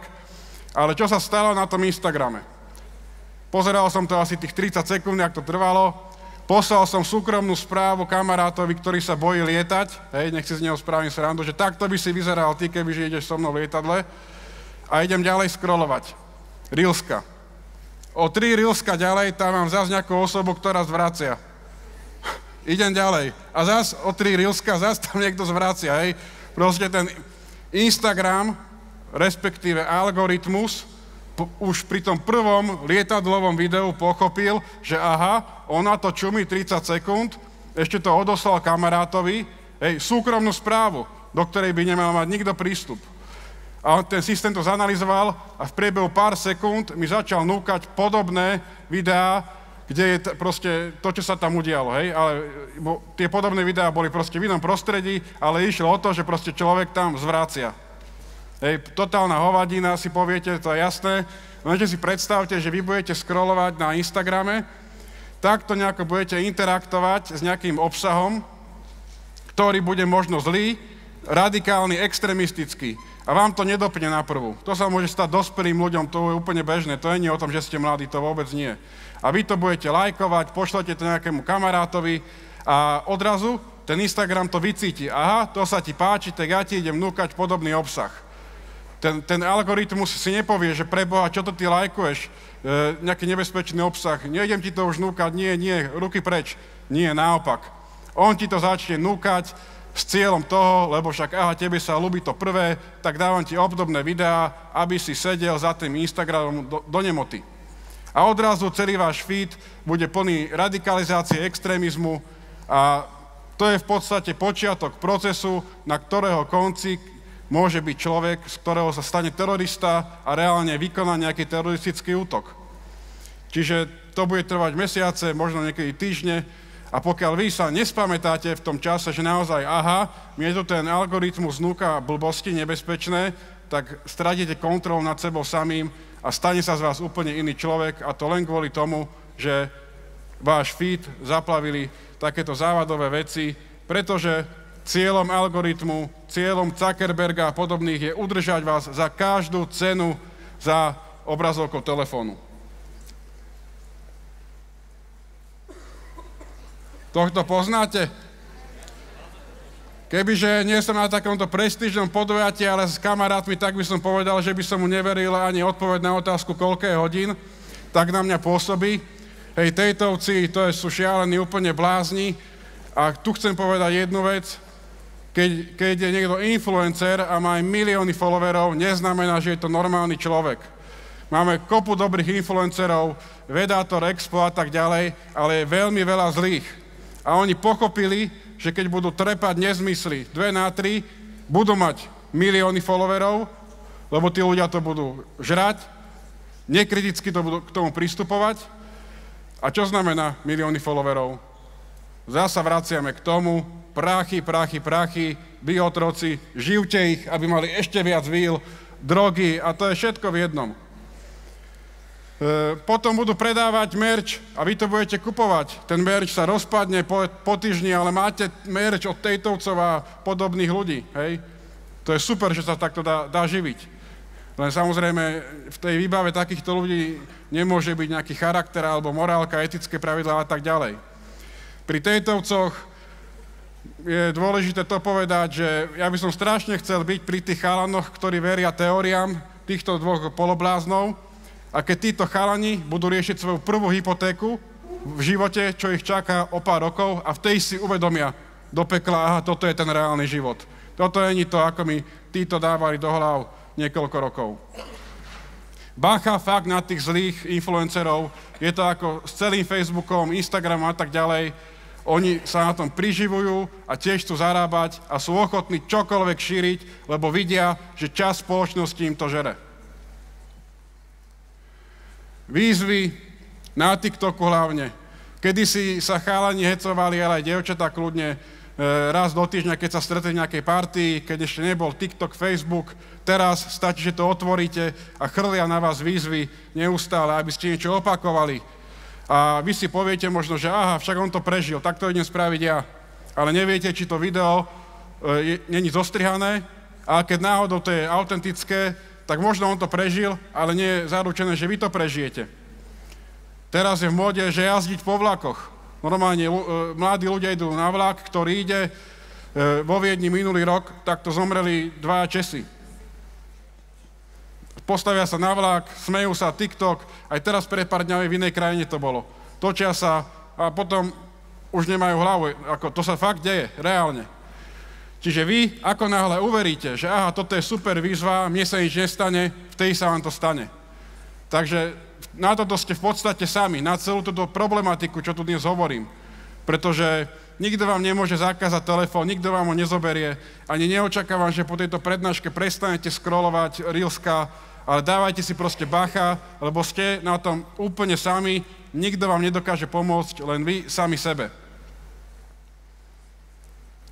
Čiže z tohto všetkého, čo som hovoril, pravidlo číslo 1, vážte si samých seba, je to proste o tom nebyť otrokom. Hej, to je z nejakej básničky, tuším, alebo neviem. Strach, druhá téma. Druhá oblasť, strach, to je už z pohľadu ľudí, ktorí tvoria hoaxy a chcú vás manipulovať. Hej, to môžu byť aj tí zlí influenceri. Oni si povedia, že vy sa musíte báť, lebo keď sa budete báť, ste ľahko manipulovateľní a budete ľahko plniť to, čo chce od vás ten, kto vytvoril klamstvo. Tomu človeku, čo tvorí klamstvo, ide najčastejšie o moc, alebo chce zarobiť peniaze, ako sme si povedali, alebo chce len lajky, lebo v živote je smutný a chce na internete mať 1 000 000 lajkov. Tak bude klamať a bude zároveň vo vás vyvolávať strach a nenávisť. Napríklad vezmeme si Ukrajincov, tých je na Slovensku kvôli ruskej vojne zhruba 80 000. Už to číslo 80 000 dáva logiku, že medzi takou veľkou skupinou ľudí je nejaký zlý Ukrajinec. Možno aj vrah, zlodej. Proste veľká skupina ľudí.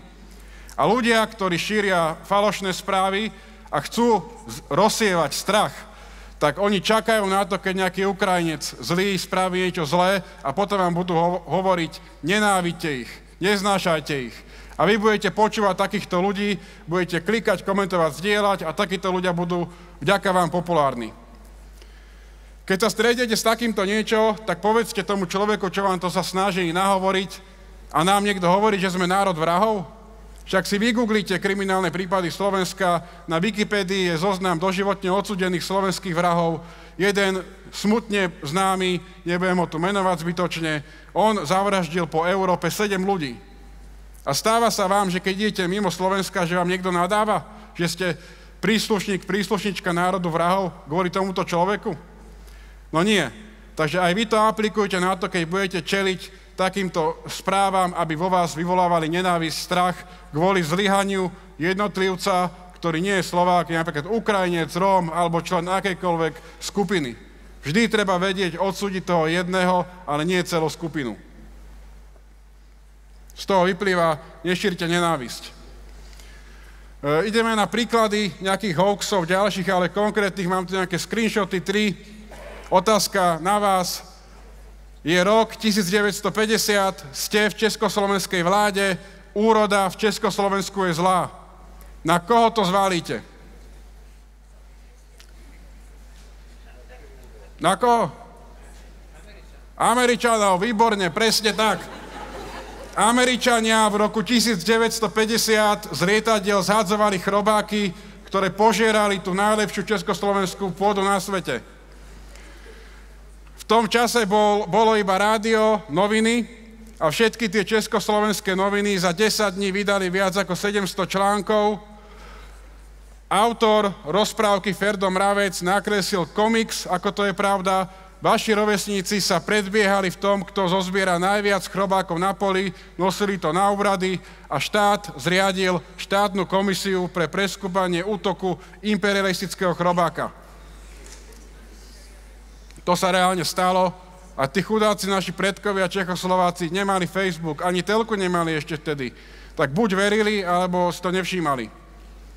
Dnes, kebyže toto niekto povie, stavím sa, že 10% Slovákov tomu uverí, napriek tomu, že aké technológie máme. Komu palička na testovanie covidu poškodila mozog?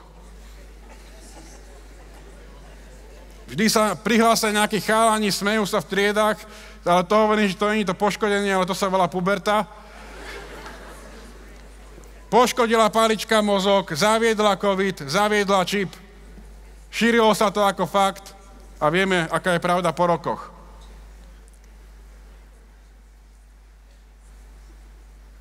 Kto je očipovaný? 1.1.21 sa malo začať čipovať. Dôchodcov mali brať dôchodky, ak sa odmietnú dať čipovať. Mamička, keď porodila v porodici dieťa a nechcela byť čipovaná, tak by ho zobrali. Úplne to kričí z vás tá predpoveď. Zdieľaná tisícekrát počas covidu. Vtedy fakt, hej, názory lekárov úplne trápne, teraz sa na to zasmiete, ale vtedy to naozaj tak bolo. Kto ešte nebol čipovaný, tak ESET to teraz vybaví pri odchode, každý dostane čip. Takže overujte dookola, ďalšia rada. Non-stop overujte, vy musíte byť trochu paranoidní, lebo jak vás to zaplavuje, tie videá, statusy, tak jednoducho není iná zbraň, ako byť stále na vážkach, na otázkach. To platí aj pre tieto falošné správy, pre tie nenávistné správy, ale aj pre podvody, keď reálne vám z kreditky chcú strhnúť, že akože len 2 eurá, ale prídete o všetko. Neustále buďte v strehu. Taká je doba. Tá prednáška hodina 15 je na YouTube Hoaxy a podvody, tak si ju môžete dneska večer pustiť. Na piatok večer úplne super. Ak ju chcete naživo, tak tuto môžu sa učitelia obrátiť, ale máme hore aj stánok, kde si môžu objednať bezplatnú prednášku. Tam si môžete zobrať aj takúto brožúrku, kde je tá prednáška na pár stranách naozaj zosumarizovaná. Je tam aj cvičenie, ktoré môžete robiť v triedách, aby ste pochopili ešte viac, ako sa šíria tie dezinformácie. A tuším tam ešte 2 rady na záver. Lovte hoaxy, ale nenávistný obsah. A čo to znamená? Tak to znamená to, že to budete napríklad nahlasovať tým sociálnym sieťam a dúfať, že s tým niečo spravia. Budete to posielať napríklad môjmu projektu alebo podobnému projektu. Prípadne budete takéto statusy ukazovať učiteľom v škole, aby ste diskutovali o nich. Ale robte niečo a jednoducho zvrtnite to, že vy nebudete len takto teraz len scrollovať bezprizorne, ale budete scrollovať s tým, že niečo vám to dá do života. Teraz vám to môže dať nejaké vzdelanie, nápady, idei a do budúcna kľudne sa to môže stať vašim živobytím. Ale možno hlavný odkaz je fakt to, že skroťte sociálne siete, aby oni slúžili vám. A na záver rada, imidž je na nič, nos rúško, prežij chemtrails. Ďakujem.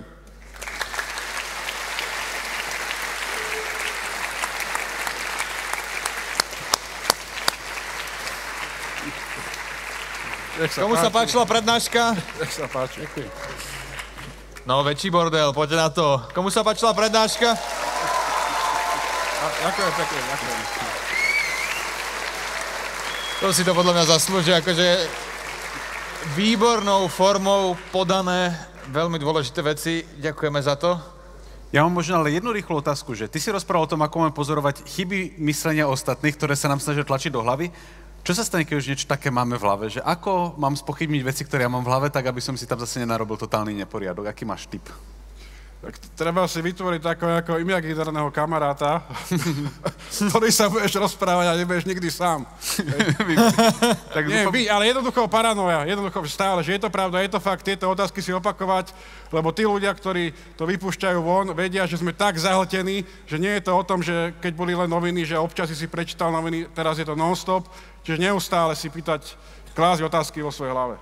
Čiže priznaj si tu možno, že som sa v niečom splietol, lebo sme bombardovaní a atakovaní supermiliardármi so super pokročilými technológiami a sem tam sa nám niečo do tej hlavy dostane, čo tam nepatrí. Ďakujeme. David Tuchovský. Ďakujem pekne. Ja viem, že sme tu riešili také malé baterky, ktoré sa dajú nosiť na oblečení, ale aj tak bola toto moja obľúbená prednáška. Mám pre teba otázku. Prosím ťa, aké máš heslo k YouTubeovému účtu? Komplikované a dvojfázovo overené. Dobre, takže minimálne takto si technologicky zabezpečený, aby na teba neboli žiadne útoky. Presne tak. Sú to pomerne vážne veci a nedieľ sa to iba jednotlivcov, môže sa to diať celým inštitúciám. Viem, že vám by sa možno páčila predstava, že vám niekto nahackuje školu a nemusíte ísť potom na vyučovanie. A v skutočnosti to môžu byť veľmi vážne problémy, lebo môžeme mať napríklad elektrické siete, máme nemocnicu. Tak, niekto nám môže napadnúť nemocnicu a vypnúť všetky zariadenia, ktoré tam bežia, niekto nám môže vypnúť kataster a zrazu nevieme, kde bývame. Áno. Blúdime len tak po uliciach. Takže sú to vlastne veľmi vážne veci, tak kto sa tomu bude venovať, aby nám pomohol sa zorientovať aj v tejto problematike? Tak Robert Lipovský je človek, ktorý tieto hrozby nielen rieši, ale je vedúcim výskumného tímu v ESETe, ktorý odhalil niektoré z najnebezpečnejších kyberútokov posledných rokov od NotPetya až po Grey Energy. Tak, privítam ho na stage, ale on vám na začiatok ukáže jedno video a hneď potom vybehne.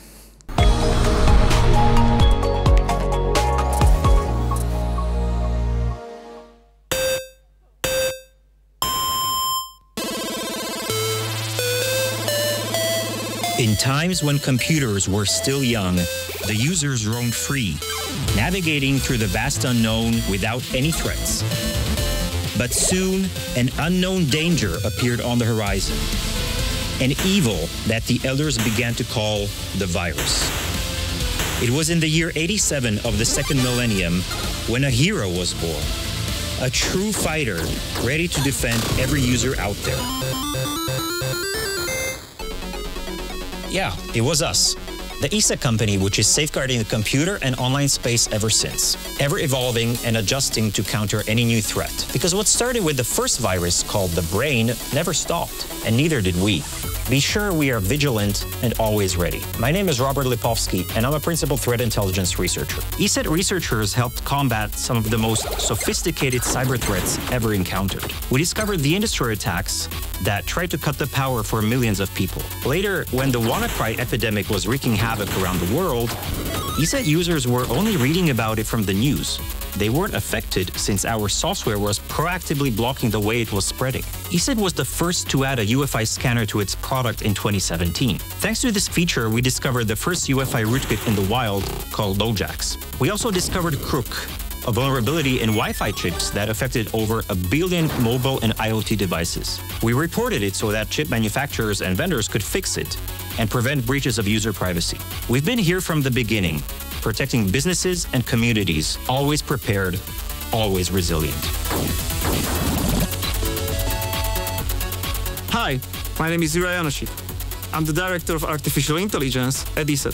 My team is the backbone of our mission control, sitting in an office we call Houston. We run cutting-edge AI systems that track malicious activities in cyberspace 24/7, processing every signal, data point, and anomaly. If there's an emerging threat, trust me, we already seen something like it before. But we don't sit around and wait for the malware to strike. We build proactive defenses and set up traps for the threat actors before they even know we are there. Every day, we intercept over 500,000 unique cyber threats before they can cause harm to customer systems. Oh, it looks like we got another one. All of this is possible only due to constant innovation and development. My name is Richard Marko, and I am the CEO of ESET. From the early years, we formed the company on strong principles and core values of courage, integrity, reliability, and passion. Our experts embody those values and help us fulfill our vision. to create a world where technology is safe, fostering progress for all. Technology has changed the world. Protecting that technology and you has always been our world. Prevention first for a secure future.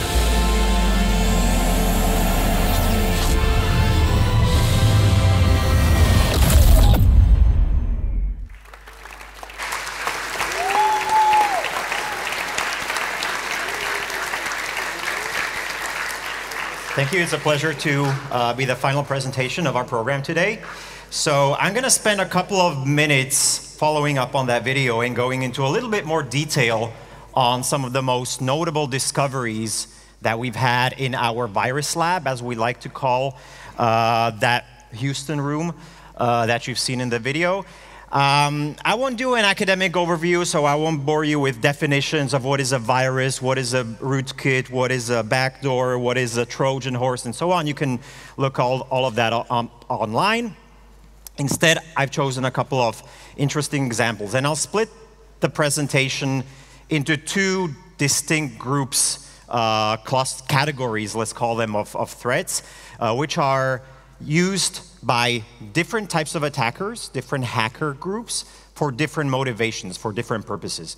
So the first category is what we call APTs, or advanced persistent threats, and they have various roles. So one of the roles and one of the different types of attacks that we have seen, and this actually follows up nicely on some of the previous presentations, because as you see, I'll be talking about attacks at the energy sector, so we really didn't synchronize our presentations, but I really like that it catches up really nicely. So we've seen a lot of these attacks in Ukraine, and it has to do a lot with the war that Russia is waging in Ukraine, and we've been following that very closely because this war has not only a physical, kinetic component, but also a digital component as well. So a lot of these cyber attacks were conducted by this most notorious hacker group, which we are calling sandworms. So another Dune reference, which we had today. If I had an hour-long presentation time that I could walk you through the history, but actually the reason why we actually gave this APT group the name sandworm was because way back when we started investigating them and analyzing was back in 2014. They were using some Dune references back in their code. That's why we gave them this sandworm moniker. So they've been behind many of some of these attacks. I'll just select some of the most notable ones. And one of them happened in December 2015. So this was conducted by a piece of malware, so malicious code, which we're calling Black Energy. It affected several electricity distribution companies. So these were not power plants. These were not the plants that generate electricity, but these were the plants that distribute electricities to household. As you can imagine, Ukraine is quite a large country. So here in Slovakia, we have like three main distribution companies in the west, in the mid-central Slovakia, and in the east. Ukraine has a bit more of them, and several of those electricity distribution companies were targeted by this cyber attack. And this was actually the first ever cyber attack that actually created a blackout. So millions of people were left without electricity for a couple of hours. Depending on the particular target, the blackouts had various durations. So some of them lasted up to 6 hours. And here is another video I'll show you so that you can actually imagine how this was taking place. So the Black Energy malware, not to get too technical, so this was a piece of remote access Trojan that allowed the attackers to get access to those machines, actually in charge of controlling the flow of electricity. And at that electrical substation, so there were engineers monitoring this environment, and they recorded this video. So we actually got our hands on this video that they recorded back then. So this is what we call in their industrial control systems is SCADA software that's used to monitor all those power lines.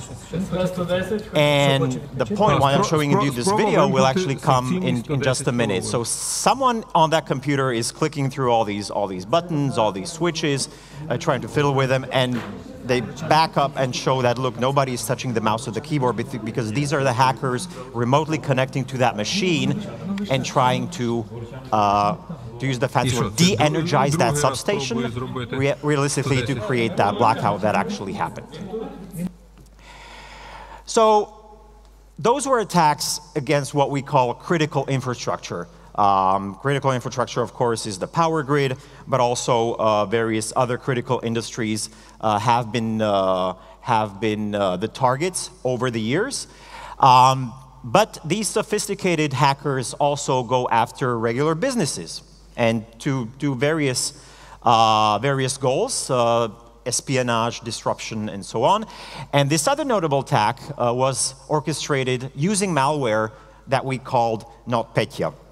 So this happened in 2017, and this was really huge. So this, again, initially it was targeted against Ukrainian businesses and was really widespread. So as you can see in this screenshot, so the point of sales terminals at supermarkets were affected by this. Gas stations were affected by this. This was the reason why, I'm guessing for you young folks, you don't have to do your taxes, but for a lot of companies, this was the tax season. They have to postpone because this affected the majority of companies, the majority of businesses in Ukraine, and they couldn't fill the deadlines for filing their taxes. People couldn't buy gas at gas stations. So this was one of the most devastating attacks because it was actually spreading. So it had that wormable component. So it was spreading like a computer worm and infecting other machines, not only those machines that it initially affected, but it was actually spreading to other machines as well. So here are some statistics from that. And it was directed at Ukrainian organizations initially, but because of that spreading component, it actually spread beyond the borders and spread throughout the whole world. And it affected some of the largest companies out there. Just to give one out of all the different examples is the Maersk container shipping company out of Denmark, which is one of the largest container shipping companies. So you would have those huge container ships with a lot of those containers being stuck in ports. You'd have long lines of trucks waiting for those containers, and they didn't know where to take those containers because all of their systems were taken offline because of this NotPetya computer worm. And as you can imagine, with such a huge organization, huge business, each minute of downtime was costing this company millions of dollars in damage. And if you add up all of these damages caused to all of these different huge enterprises, the estimate of the amount of damages that the NotPetya worm caused is estimated at around $10 billion, which makes it one of the, if not the most costly cyber attack that we ever encountered. So all of these examples we attributed to that sandworm advanced persistent threat group, which in turn has been attributed by the intelligence community to a Russian military intelligence agency called the GRU. So this is one of the threat actors that we are tracking, but it's not, of course, all originating from there. We're tracking a lot of different adversaries from various different regions all over the world. And now I'll give you a different example, which has been attributed to China-aligned threat actors. So Salt Typhoon is another. As you can notice, we in the industry like to give these threat groups these interesting monikers that kind of distinguish this activity from some of the other hacker groups. So Salt Typhoon has been a lot in the news. This is a much fresher example. So the two that I just gave you out of aligned with Russia are a bit older, but this one is actually really fresh. So in the past year, this has been the #1 cybersecurity headline in the United States because this group stands behind large attacks against the biggest telco companies in the United States, but also outside in other countries as well. So these are some of the headlines that have been going on around the news. And as I said, they have been targeting the largest telco companies. So at ESET, we track a related group to Sol Typhoon, which we call, yet another fancy term, Famous Sparrow. And we've been tracking their attacks against various different targets, and one of them has been against financial institution in the US. And this is just to give you a quick illustration how we analyzed that attack and how that attack actually took place. So the adversary found a weakness in a web server belonging to this organization, and through a vulnerability in that web server, they were managed to get inside the network and then connect and distribute their malware to other machines, to other servers in their computer network. And then part of those computers were actually protected by ESET solutions. Other machines, unfortunately not all of them were. So we were actually searching for those machines that we did not have our solutions installed on, but that were infected. Then remediating those, getting our software installed on those, cleaning it, finding other machines. Essentially, we were playing a game of whack-a-mole with the adversary. So throughout that investigation, we were able to build a map, how it all started, from that initial access through that vulnerable web server, all the way to getting their main payload, that main backdoor running. And we found out through analyzing the logs that it took the adversary around 4 hours to do that whole spreading across their network. So all of these examples that I've gave you is what we call advanced persistent threats, or in other words, targeted attacks against high-value targets typically, which are being typically carried out by nation states, and they serve two main purposes. So I gave examples of cyber sabotage, so those were the attacks against the energy sector and also that NotPetya attack, but also a big component of that is espionage. So back in the days, if you like James Bond movies, espionage was more old school, but nowadays it's all digital, it's all happening online, and that is what some of these APT groups are motivated by and what they are actually trying to do. But of course, it's not all about this. In fact, if we talk in terms of volume, the majority of attacks actually have a financial motive. So these are regular criminals trying to make money.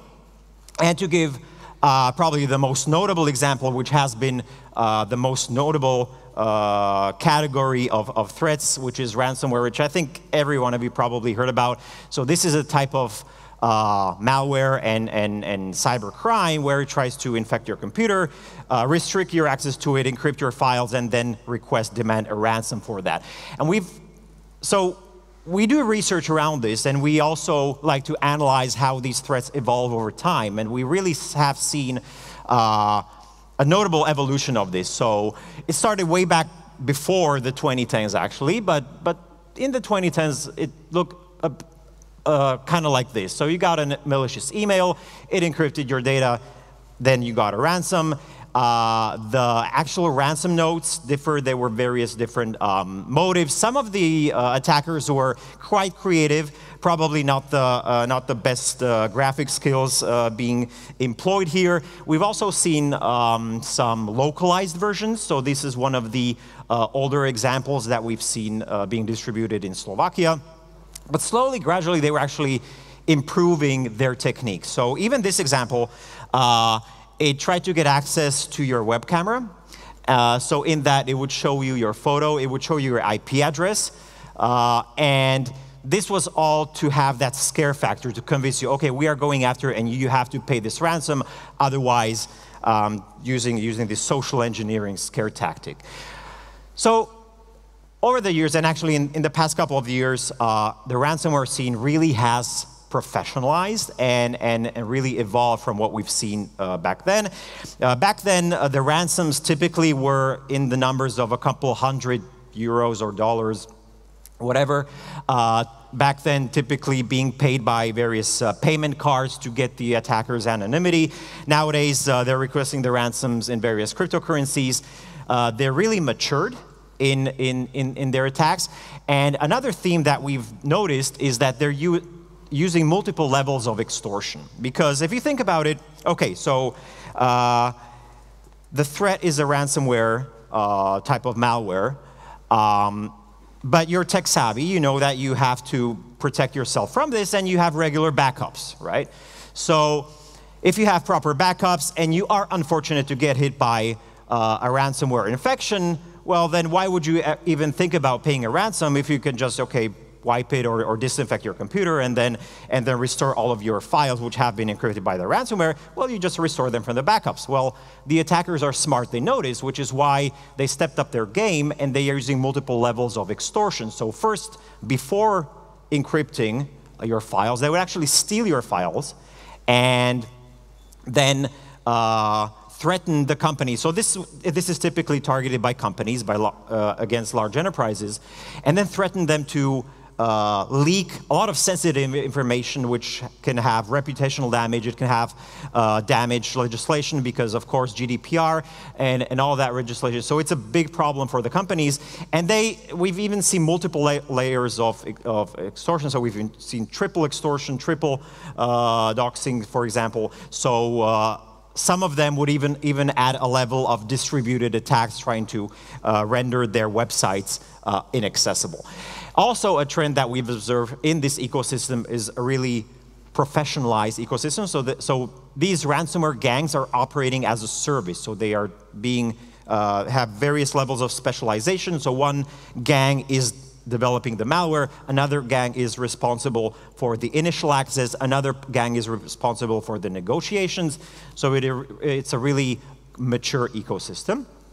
Here are a couple of examples of some of what we call the leak sites. So as I said, for the companies that refuse to pay the ransoms, they would leak all their data online, and then this shaming kind of technique. There's a lot of those.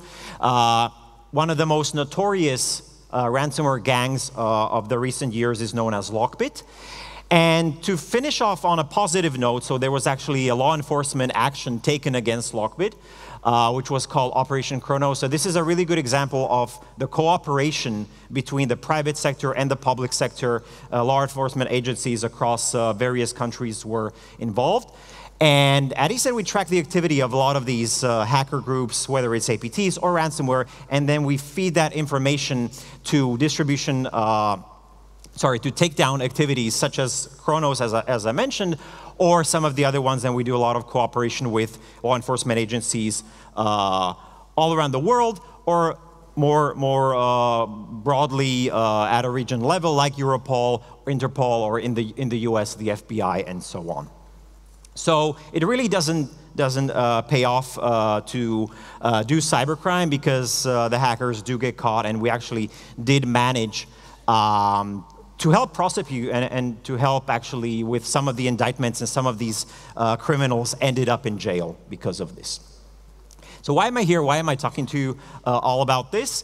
Well, of course, at ESET, we are in the business of protecting users against cyber threats. But research, as is the topic of this whole event, is at the very core of what we do. So we have a threat research lab. We are researchers who really try to understand how all of these threats work, because that is the foundation that allows us to build effective solutions for this.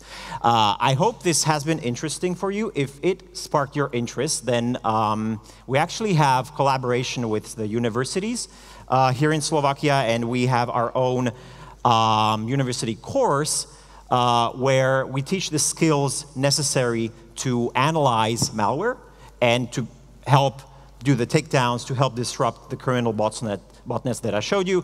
So if this is something that might be of interest to you, then we will be more than happy to teach you. Thank you.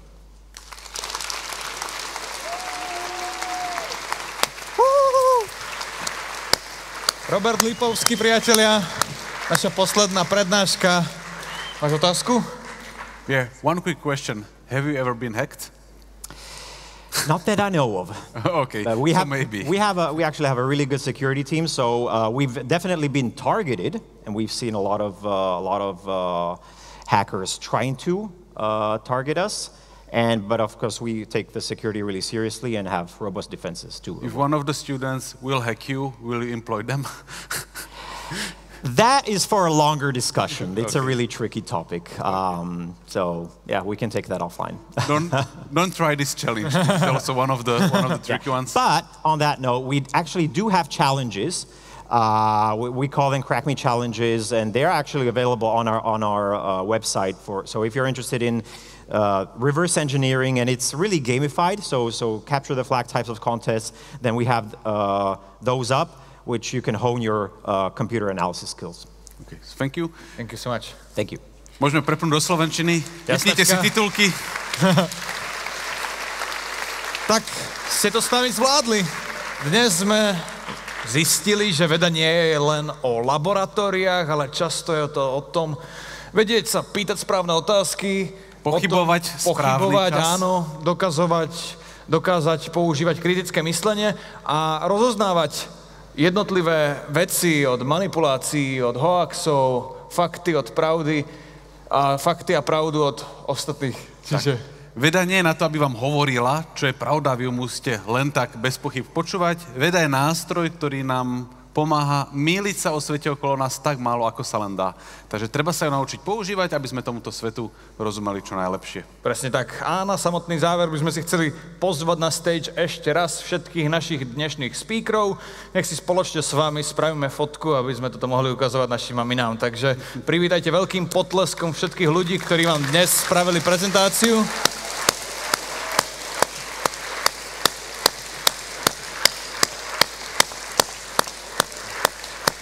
Welcome.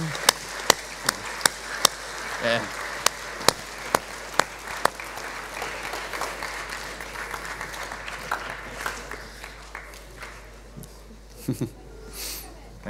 Takto?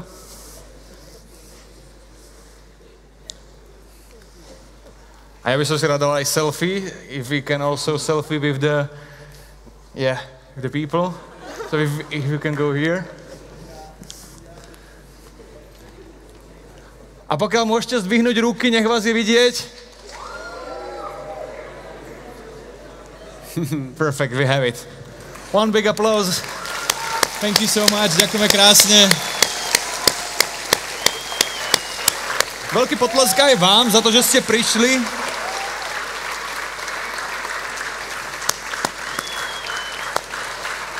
Perfektne.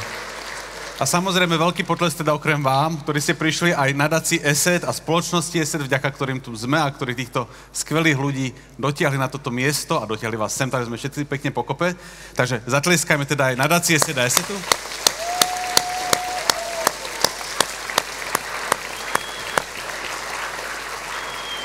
A kým sa s vami úplne rozlúčime, pripomenieme, že je tu ešte veľa atrakcií, ktoré môžete pokojne tak do cca do jednej skúšať. Dole ten labyrint, kde stále blúdia ešte ostatní moderátori. Hore máte stánky, kde si môžete pozrieť niečo o bezpečnosti, o tom, ako búrať hoaxy, ako ich loviť. Tu máte potom taký digitalizovaný vesmír, kde si môžete skúšať, ako by sa vesmír menil, keby ste menili jeho parametre. Kopa zaujímavých vecí, všetko vyskúšajte a nechám na teba úplne posledné slovo. Áno, ešte tu labyrint, kde je tá perfektná termálna kamera, čo ste mohli vidieť. Takže poskúšajte, potestujte, zhruba do 13. To tu bude vám všetkým k dispozícii. A ešte raz jedno obrovské vďaka, že ste prišli a s potleskom sa s vami lúčime. Ďakujeme, čaute.